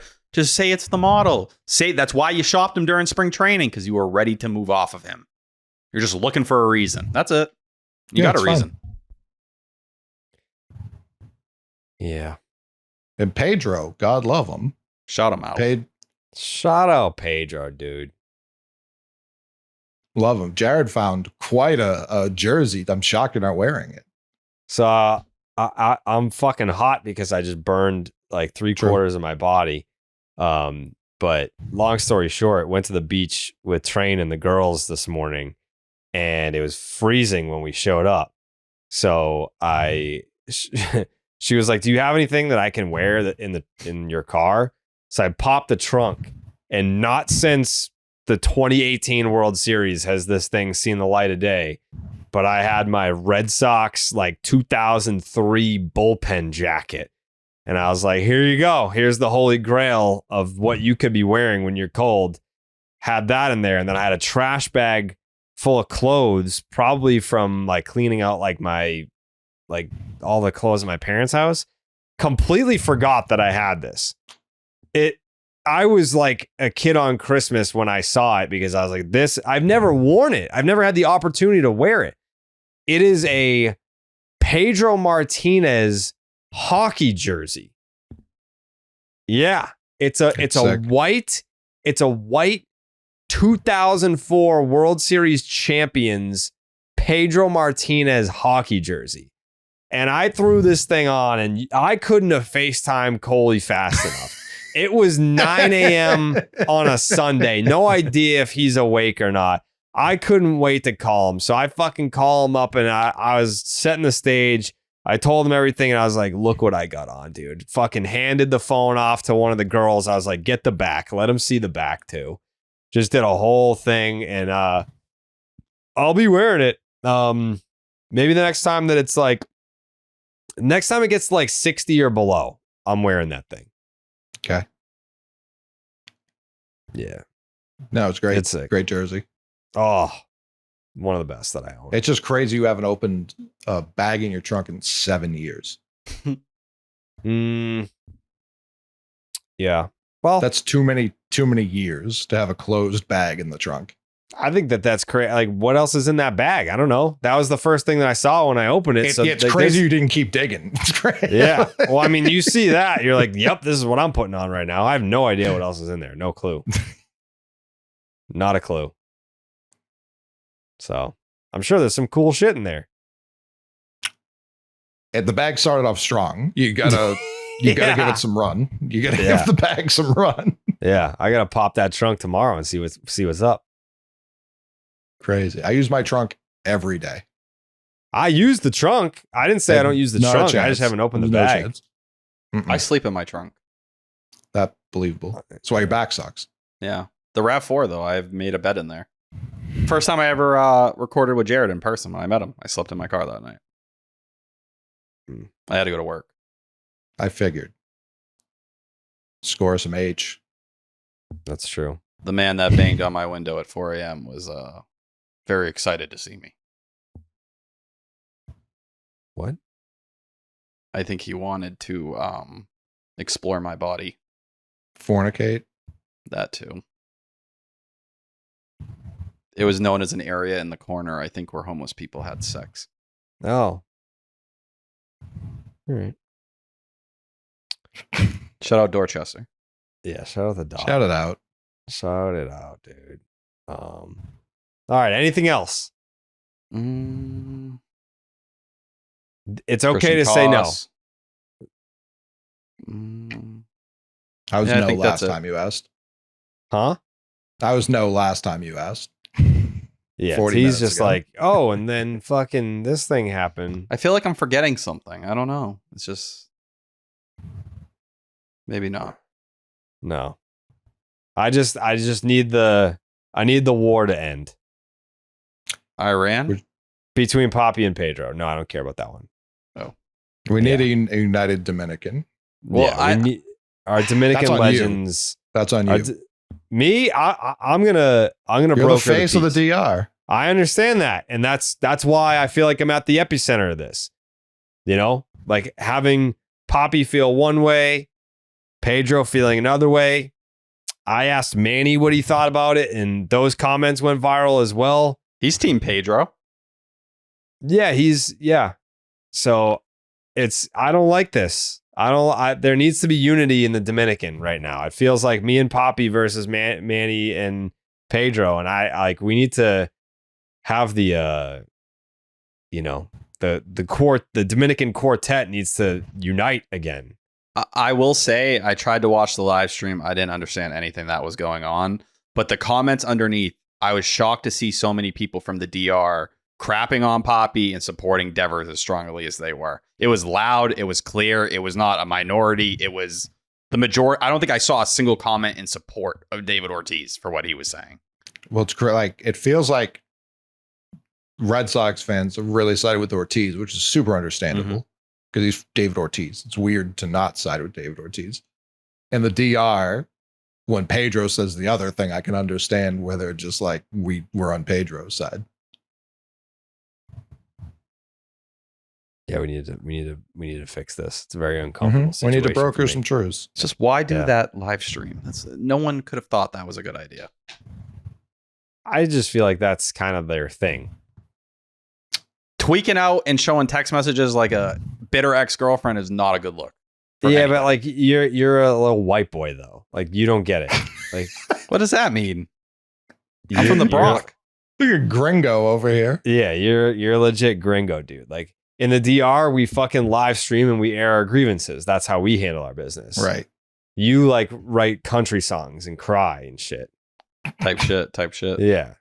That's how you handle your business. That's not how we do it in the DR. I can't disagree. Clearly, I don't know mean, the culture. Yeah, you can't. You're in a box. Yeah. There's just cultural differences, brother. Oh, quick question. Why have I never seen you do a live stream doing that? This guy's constantly streaming. I'm always like, what are you talking about? I haven't seen the phone propped up on what looks like, I don't know, a bench table. I've never asked Pete Abraham if I dox messages. I don't know. Yeah, Jared's constantly sharing messages with you. What are you talking about? No, but like just getting on and being like, fuck this guy and like showing his shit. Like that seems like a little different than a Jared thing. I've done that. Literally the whole crux of the P-Day beef, I doxed his emails. I don't even think I blurred out his email. It's like a fuck you too. When I hate someone, I hate someone. Facts. Yeah. Yeah. Do you think David and Raffy will ever be okay? I genuinely don't think Raffy cares. That's the worst. Was nice in the media. All he goes, I love Papi. David loves the media. He can say whatever he wants. Right. Like that's gonna hurt even more. Correct. Because it makes you look worse. That's just David. That's just David doing his thing. Yeah. I don't think Raffy cares at all one way or another. He's gonna hit his home runs. The season's gonna end. He's gonna go back to his farm in the DR. And you won't see him again or hear from him again until January. Raffy's the only person I've ever seen with like a neutral take on David Ortiz. You either love him or you shoot at him in a crowded plaza. Like it's very extreme how people feel about David Ortiz. Him just being in the middle, like, yeah, that's Papi. Like I've never seen anyone with that take about him. I feel like he feels that way about most things. I think he loves baseball and everything else. He's just like, and farming. Yeah. He's just a very unique person. And it's not to be taken personally. I think if I was trying to offer help and guidance to Tyler and he just didn't return my calls or my text message, then I'd be like, fuck this guy. Like that, I would take that personally. If it was Raffy, no. Like, I don't think Raffy's, let me see. But imagine if you were giving me advice and I had a $250 million or $300 million contract. And I was like, well, I mean, I'm not successful. I'm a loser. Rafael Devers is one of the best baseball players in the world. You don't have that. And all winter, we bemoan the point that you don't take Jared's advice. I'm Rafael Devers. All right. So it was a weekly segment. Out of all the people that Rafael Devers has ever met in his life, he follows 229 of them on Instagram. I am one of them. I have attempted to contact him on Instagram 3 times over the years. He's never so much as to even opened a message. Never mind read it and did not respond. He did not even open them. So he didn't even make a post when he went to the Giants. There's no social media update. He's in a Red Sox uniform. That's how little he cares. Yeah. Does not care, T. I respect that. My guy does like, I got a job to do. I do it. I don't know why everyone gets so mad at me. Yeah. My job's to hit homers. Mm-hmm. They pay me good, and I hit homers. He to his dying day in Boston, he did those things. Mm-hmm. Hell, he homered that day. Yeah, the Max Fried. He legit into the monster one last time. Mm-hmm. Yep. I don't know. I need peace in the DR. I need peace in the DR. Please. And maybe I am the only one who can help. Maybe. Are you working on it? Yes. Thank you. Yes. I am actually. I'm trying to bring peace to the Dominican Republic. I mean, just what an episode if we just had Ortiz and Pedro hash it out on here. in Spanish. Correct. Just We're all yelling just at each very other quiet. in Spanish. Let me translate. T's just nodding his head, not understanding a fucking word they're saying. He's just like, Yeah. That is what my face looks like. Yeah, it is. Shout out Jorge Alcala. Pitched again in the shout series. him out, Shout dude. him the fuck out. I'm sorry. Very heavy on the curveball and fastball. Still looks very good to me. Yeah. I'm very intrigued by him. Totally relevant to what we were talking about. Yeah. Sorry. Yep. He's I got thought to we be Dominican. we were Yeah. wrapping up thoughts here. Yeah. No, I mean, we still have to do the look ahead. Oh. Yeah. So That's true. When I go to Stop and Shop, I can cross off everything that's on my list. Tactical move! Incoming! Stop and shop. Look ahead. Stop and shop. Fuck yeah. Look ahead. Red Sox win, leave them dead. Red Sox win, I'm seeing red. Stop and shop, we look ahead. Red Sox win, leave them dead. Red Sox win, I'm seeing red. Stop and shop, we look ahead. Fuck yeah. What's better than having to stop and shop, getting it done for all of you? you know what's better than that, Papi? Peace in the Dominican Republic. Peace in the Dominican Republic. We need to have it.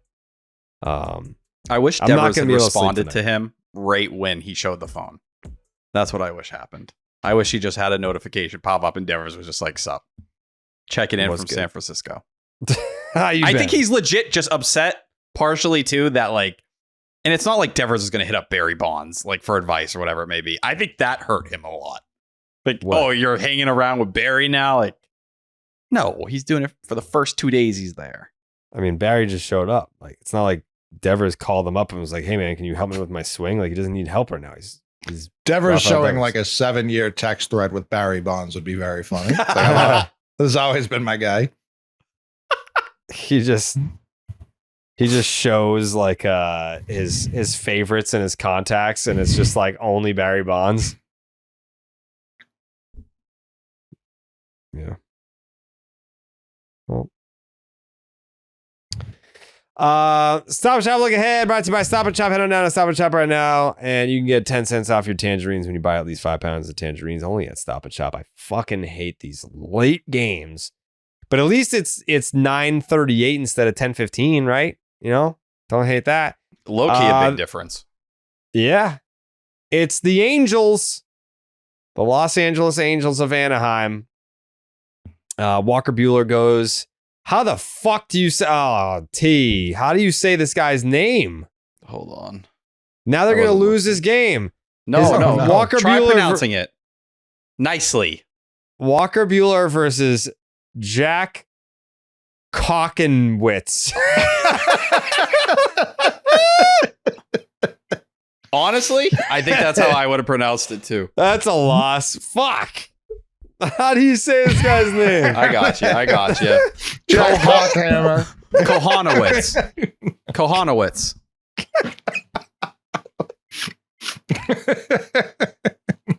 Jack Kohanowitz. We got Jack Mehoff on the first one. Mike Hunt in the second game. Mike It looks like the Oxlong. Angels just pulled up IP Freely to close out the series. The IP throws the cutter We're getting 45% swept. of the time. They already got swept. It's over. But Mike Cockenballs is really the diamond of this rotation. He's the straw that stirs the drink in Anaheim. Cockenballs loves the four-seamer. Throws it 52% of the time. Is this segment enough to like move the line on like a sports book, do you think? like sounds should like trade all Chapman the money's all the money is going on Jack Cock and Balls of the Angels on Monday night. It's just a weird thing that's happening. Phenomenon. We've never once seen 100% of the money on one team before. Yeah. Well, It's Jared saw a name. All he saw was the name. He said, fuck. You better go sweep here. Walker Bueller versus Jack Chakanowitz. What is it? It's, Jack Pocahontas. Say it with me. Kohanowitz. Kahakowitz. Jack Kahakowitz. There you go. Cock to a tits, something like that. Oh, it is fitting with the last Angel starter in the series. Cock and Wicks. Walker Bueller versus Jack Kahonkowitz.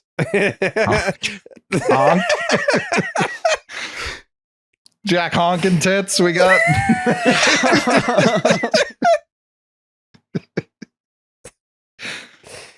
Then it's Garrett that's a loss. Garrett Crochet versus Tyler Anderson, and Hunter Dobbins versus Yusei Kikuchi. Nope. What? Oh, yeah, he's on the IL. Dick Fitz. So this is Dick Fitz. Yeah. Nothing funny there. Yeah. Dick Fitz versus Yusei Kikuchi in the finale. What? Oh, just the Dick Fitz was perfect. Oh, that's his name, brother.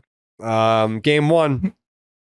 Walker Bueller, he's 5-5 with a 5.95 ERA and a 151 whip and an 8.1 strikeouts per 9. 18 innings, 31 hits.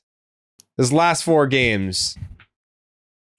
18 innings, 31 hits, 21 earned runs, 6 bombs, 9 walks, 17 Ks, and he's hit 2 guys. Giving up nearly 2 hits per inning and allowing 11 free base runners. Not great. His 3.4 walks per 9 is the worst of his career. For his career, Bueller has an 11% swinging rate. Last year was 8.2. This year, 8.4. Not good. Also a factor because his 4-seam and cutter have been very bad. 4-seam, 333 average, 778 slug. Cutter, 421 average, 684 slug. The Red Sox are 7-5 when he starts, but have lost 4 out of 5. Jack Chikakowicz is 3-8 with a. Oh, he sucks. We're fine. Stop. We're fine. He sucks. No, he sucks. We've seen plenty guys suck. No, we're fine. We're fine. Perfect game. Dial it up. Jack Cockenwex. 3-8, a 5.38 ERA, a 155 whip, and a 6.8 strikeouts per 9. He's allowed 15 home runs and walked 36 batters in 77 innings this year. That's bad.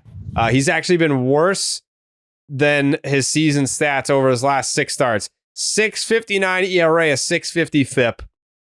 He's allowed multiple home runs in 3 of these games and has 3+ walks and 3 starts as well. He's 6'7" and sits 95 with his 4-seamer and sinker. The 4-seam he throws 48% of the time and hitters, 293 average, 439 slug. His slider is his number 1 secondary pitch, and it's so fucking bad. It's got a 29% whiff rate, which is good, but like hitters, 462 average, 692 slug. The Angels are 78 when he pitches. Chikakowicz is ass. He's garbage. I think we're saved. Just for Jake purposes for prediction time. I'm just saying. You guys don't have anything to say about that? The cock man? Yeah. I mean, he's if we get a hit off him, I'll be shocked. Yeah, I'm going no hitter. Game 2, Garrett Crochet, 7-4, 2.20 ERA, a 103 whip, and an 11 strikeouts per 9. Continues to lead the MLB in innings pitched and strikeouts. Also leads the American League with 11 strikeouts per 9. It's nice of Crochet to randomly give the league a chance with his 2 starts where he has allowed 2 earned runs or more. On June 7th, he let the Yankees have 5 earned runs, and he still beat them. Since then, he's gone 14 1/3 innings, 10 hits, 2 earned runs, 1 walk, 15 strikeouts, and only 1 home run. His sweeper, 0.90 average, 104 slug, 42% whiff rate. The Red Sox are 10-6 when he starts and have won all 4 of his starts in June. Tyler Anderson, 2-5, 2-5, a 4.56 ERA, a 140 whip, and a 7.2 strikeouts per 9. Another Angels pitcher with a really bad June, an 8.10 ERA, in June. He's allowed 3+ earned runs in 6 of his last 7 starts. He had a 3.39 ERA coming into June, and it's now more than a full run higher. This all started against the Red Sox. He went 4 1/3, 7 hits, 5 earned. Still lost the game, though, for some reason. The Red Sox did. His changeup has been his best pitch, 42% whiff rate.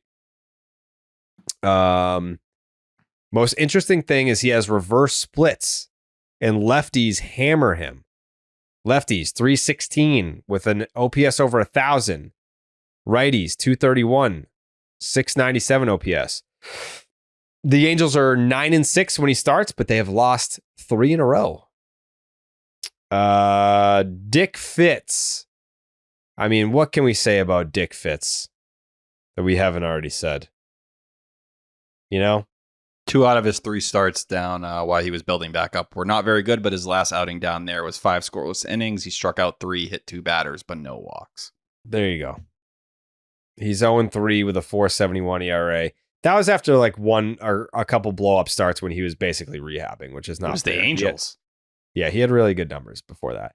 Yusei Kikuchi, 2-6, a 3.01 ERA, 1.43 WHIP, and an 8.7 strikeouts per 9. So, he also leads Major League Baseball in some categories. Walks. His 43 walks this year, the most in baseball. He's walked 4+ batters in 7 games this year, which is wild. 3 of those have had 5 walks. All but 5 of his walks have come on his slider. Ooh. He's found his groove a little bit over his last 2 starts with 19 strikeouts in 12 2/3 innings. He faced the Red Sox on June 3rd, went 5 innings, 8 hits, 3 earned, gave up a homer, 5 walks, 5 strikeouts. He gave the Red Sox 13 fucking base runners, and we still lost the game for some reason. How? Righties have a 756 OPS and have hit all 11 home runs that he's allowed this year. The Angels are 7-9 when he starts, but they've lost 2 straight. Prediction time. It is Walker Buehler versus Jack Chikakowicz. It is Garrett Crochet versus Tyler Anderson. And it is Dick Fitz versus Yusei Kikuchi. Prediction time. T-Dog. I'm going to go 2 out of 3. They're definitely losing the first game because of what just happened here over the last couple of minutes. I'm sorry. I just can't bet on that game. I hope Buehler is able to kind of pitch closer to the way he did against the Rays with that usage of very heavy sinker and very heavy 4-seamer. Because when he essentially went back to the Andrew Bailey program in his last outing, it did not work out very well for him. Garrett Crochet, it's that simple. They also know Tyler Anderson tipping. Jose Flores was able to kind of figure that out last time they faced him. How much they've been able to change that, I don't know. But clearly they have kind of a read on him. He also took a liner off his leg last start that was bleeding while he was out there. Curious what that's going to look like after a couple days and him back on the mound. I do worry a little. Bloody. Yeah, I do worry a little bit about Fitz just because the Angels smacked him around so hard last time, but that wasn't a guy who was fully built up. And I do like the Red Sox against lefties. Nesson had everything up on the screen today of how well they've hit them this year. And Kikuchi walked 5 last time they faced each other. So Romy, Ref Snyder, go nuts those games, but I think they win the last 2 of the series. McMahon? Yeah, so I was originally going to go 2-1, and then Jared did what he just did. So I'm forced to go 1-2. Big cock and balls is going to shove it right down our throat. Jake, please tell me you don't agree with what the McMahon just said. I was so fired up to go sweep. I mean, the Angels are such a sweepable team. But I mean, cock and balls, perfect game, 27 strikeouts in game 1 is going to be hard to overcome. I got 2 out of 3. Oh, no. Look what you do. No. Yeah, Cake would take like 2 out of 3, 1 out of 3 all the time. But Jake, I don't think's ever. No. 2 out of 3. That's what you just did. I don't think so. You know what? If I'm going to be the positive Red Sox guy here because no one else wants to be, I got to sweep. Wow.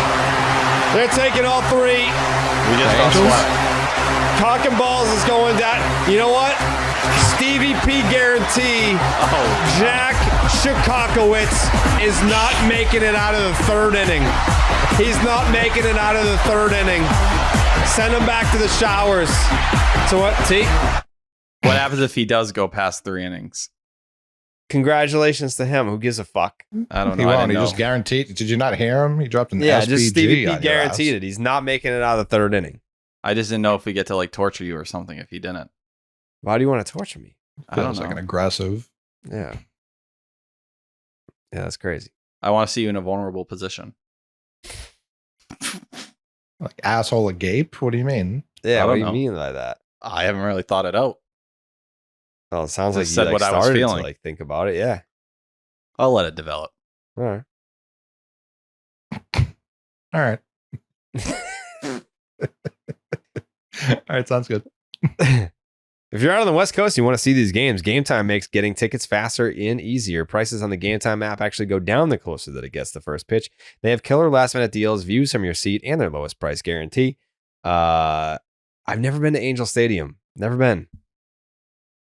I feel like no one else here has been. Like, Tyler doesn't leave his house. I know, like, Coley hasn't seen many ballparks. Jake, have you been out there? Never been. Never been. I've always I mean, wanted it's to not climb one of the those- rocks. No one like hypes it up though. That's the thing. Like that, no part of me is like, man, I got to get there. But I do have to get there if I want to collect all the major league ballparks. So I don't know, someday. Save up to 60% off buying last minute tickets for sports, concerts, comedy, theater, and more. Save even more when you choose a section and you let Game Time choose the seats for you. Know your total upfront with no surprise fees at checkout. Get a panoramic view from your seat in the app before you buy your tickets. The lowest price guarantee or Game Time will credit you 110% of the difference. Your purchase is covered with the most flexible customer service policy in the ticketing industry today. Take the guesswork out of buying tickets with Game Time. Download the Game Time app, create an account, and use the promo code SECTION10 for $20 off your first purchase. Terms apply. Again, create an account, use the promo code SECTION10, SECTION10 for $20 off. Download the Game Time app today. Last minute tickets, lowest price guaranteed. Fuck. I think that's gonna do it. Steve will be back at some point, I think.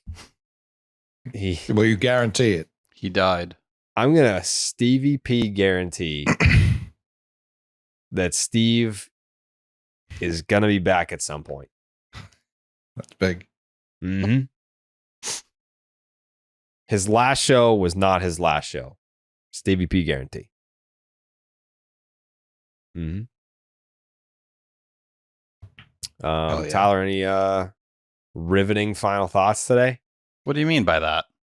Because I feel like you already did your final thought because you thought it was final thoughts. So now whatever you have to say in the actual final thoughts is going to be very like subpar. That doesn't sound like me. I just want to shout out David Sandlin. Went 6 innings today. I like Shutout David Sandlin. innings. 9 Ks, 3 walks. 3 of his last 4 starts have been at least 6 innings. Last year, he only went 5 innings in 1 start. Everything was less. Another guy who feels like he's kind of kicking the door down to AAA, him and Connolly early right now. So I'd like to see both of them promoted. I think they've earned it. And credit to them, man. If they somehow can keep David Sandlin a starter with his stuff, going to be very interesting. But bare minimum, he should be a lethal reliever. Bare Lethal. minimum. Bare minimum. I'm out, dude. I'm cooked. I'm It's the tapping drugs. today. Yeah. I'm kind of cooked too, honestly. I can't talk. I didn't get to sleep at all this weekend. Why? Too much cock and balls? Too much cock and balls. Yep. That'll happen. And there's peace in La Dominicana that you've had to tend to. For real, dude. It's not time to rest. No. Who could rest at a time like this? Do you guys sleep with sleep masks? No. No. I sleep in I a think pitch I'm going to black order room. one. Why? I don't know. I feel like it helped me sleep at night. I fall asleep with the lights on a lot. So then shut them off. I feel like there's a cheaper solution here. I just never go to bed. Yeah. Like I just fall asleep. I just fall Let me- asleep doing what I'm doing. Let me introduce you to this new thing called darkness. Yeah. Have you ever heard of it? Like just shut the lights off. I don't know. Maybe. It's honestly part of why your back sucks. This is your lack of rest. Low key, as crazy as that sounds. So I've been doing about like I don't 3.5 think it sounds to crazy at 4 all. hours a night. Most of the time, I slept back to back 9 and 11 hours, and I did wake up feeling a lot better. Yeah. Yeah. That's Yeah. where you sleep is recover. good. Underrated. Yeah, sleep's the shit, dude. I love a good sleep. Need it. Coley, final thoughts today? Shout out to the Fleming brothers getting to call some game together. I thought that was very cool. It felt very baseball. I don't know another sport where that would even make like a little bit of sense. Like the Gumbles, maybe, when they used to gumble it up on TV. But yeah, their voices rather are so close, but you can genuinely tell, like, we're just so familiar with Will's voice. It was easy to pick who was who, even without them talking about like their respective teams. But I just thought that was a very cool moment in a series I otherwise didn't much enjoy. Yeah. My final thought today: why don't we ever get invited to the Red Sox media game? They fear me. Like, objectively speaking, like, is there a larger, like, Red Sox focused media entity? And how are we not in the Red Sox media game? Are there any other podcasts that are part of this crew? I don't know who play. Like, I remember like Gary Streisky used to play, like, and Chris Cotillo plays because there was like a video of him like running as fast as he could down first baseline, and it was very slow. Obviously, he's just got little legs. Yeah, I just don't know how we've never been asked to be a part of that. Have you never played in it? No, I've never been asked. I thought you had played back in the day. No. Nope. Do you think they're worried you're going to put one into the pike? At this point, it does feel personal. Yes. Mm-hmm. The Manny video isn't going to help you. Right. Like it absolutely feels personal at this point. Yes. Because why? Like how? Like what? How many other Red Sox media things do I need to do? Like I'm doing the alt cast with Nesson, Section 10, Baseball Hour. Like what other Red Sox media things do I have to do before we get an invite to this thing? I don't know. Don't know. Do you think we're not at the ballpark enough? No. Do you think there's not enough visibility around you? Yeah. You kind of lurk in the shadows. I don't know what the explanation is, but do you want to play? Yeah. In the Red Sox media game, we would be like, no. Yeah, every summer I play in the old time baseball game, Steve Buckley's old time baseball game, and they make me face like fucking Jonathan Papelbon, who's throwing 90, or like a D1 college pitcher. Like that's who I face in that game. If I played in the Red Sox media game, they play the Yankees media. It's a bunch of like 60-year-old men. Like I would hit one onto the fucking Mass Pike. Yeah. Is that what they're afraid of? They're trying to make you age more before you get the invite. Cotillo is like 24. Yeah, but I like his bones. Physically, he's 58. Yeah. And he's been 58 mentally since he was in high school. Yeah. Chris is more athletic than a lot of people want to give him credit for. No, he's not. Shut up. No, he's not. I have an eye for these things. No, you don't. Not. I do. You don't. I give Cotillo so much respect for like being able to laugh at himself in those videos, but yeah, no, I think everyone's nailed his athleticism like dead on. I would argue. Chris's athletic ability gets 0 booms. Who's more athletic, me or Chris? Dude, I would beat Chris Cotillo in a race. You just said he was an underrated athlete. Now so am I. No, you're not. I'm an extremely underrated athlete. Your back doesn't work. That's a good take right now. Once my back is fully healed, I can beat Chris in a race. I might be able to beat him with the current state of it. That's one not burst. what backs do. One burst. No, I got Cotillo. I am explosive. Home to first? Home to first. I'm beating him out. On the toilet, you're explosive. Folks, this is the same guy that said that he had a chance to win the home run derby and hit 0. I had the flu. It's always something with you. Dude. 102 fever. Nah. I don't want to hear it. Shout out Nick Sogard. Worked a 19-pitch walk today. Yeah. Shout him out. Go watch the video if you haven't seen it. Yeah. Just watch those pitches just fly to the backstop. You won't Watch believe those it. fouls. They were dude. all in the strike zone. That was the craziest part. Yeah. Just watch him foul the fuck out of some balls. You can't miss it. All I'm saying is on a team must-watch with stuff. David Hamilton, you're going to think about Nick Sogard from time to time. Mhm. No, I'm thinking about Christian Campbell immediately. Yeah, The Sogard so. does not come up. He just doesn't come up. And that's not a knock on him. He's useful depth, but there are other people to think about for sure. Mm. Christian's But yeah. working on stuff. I think do you think it's because we have so many guys? Do you just want to play or do you want the show in there? The media game. Oh. Can you re-ask the question? I thought you were talking to T. Nah, never. Do you think it's like a roster spot thing? Because there's a bunch of us, or do you think it's like you just want to play? How do you feel? No, I want all of us to play, but like Mhm. it's if they play 9 innings, you can rotate guys in and out. Sure. It's not Sure. like a sanctioned professional game. I'm not that kind of player. I'm sure you could find 3 innings for us. Listen, they could use Mikey on the bump. Oh, I'm sure they're constantly looking for people who can throw the ball over the plate for a strike. Oh yeah, I could. You pitch think a Mikey. media member can just roll out of bed and throw 60 feet 6 inches in the strike zone? No. I was ready to pitch in the old time baseball game last year. Yeah, I know. Ready to go, itching to Mm. go. Will be again this year. Yeah. I'm excited for that. That's gonna be soon. No, August. relatively soon. we're playing in it again? I don't know that answer yet. I am. I'm letting everyone know. I'll bring pizza. Yeah, Coley's They definitely have vendors.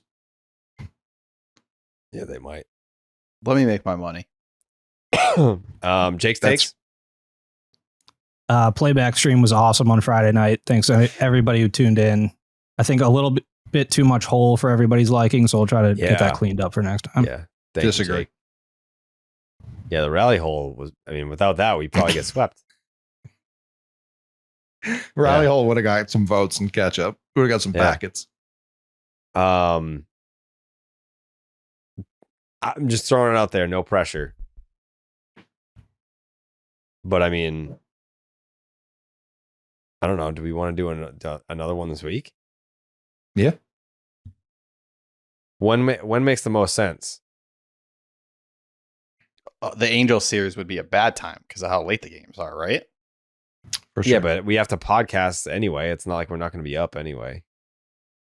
Wednesdays So you at think- 4:00, so we could Oh, stream yeah. to pod. Oh no, I got a baseball hour on Wednesday. I don't Thursday, hate- they're What's Friday? Was it the Blue Jays? Who do we play? yeah.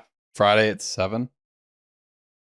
I wouldn't be around the first hour, but I mean, this is a me Saturday. and Jared question, it seems, because the first one was lightly attended as well. oh, Yeah. come on. I did my It's true. best. I have to work. I I'm sorry. disagree that was your best. Well, I stayed beyond just the Devers at bat. I stayed for the first 3 innings. Oh, You spare me. missed the first Devers at bat.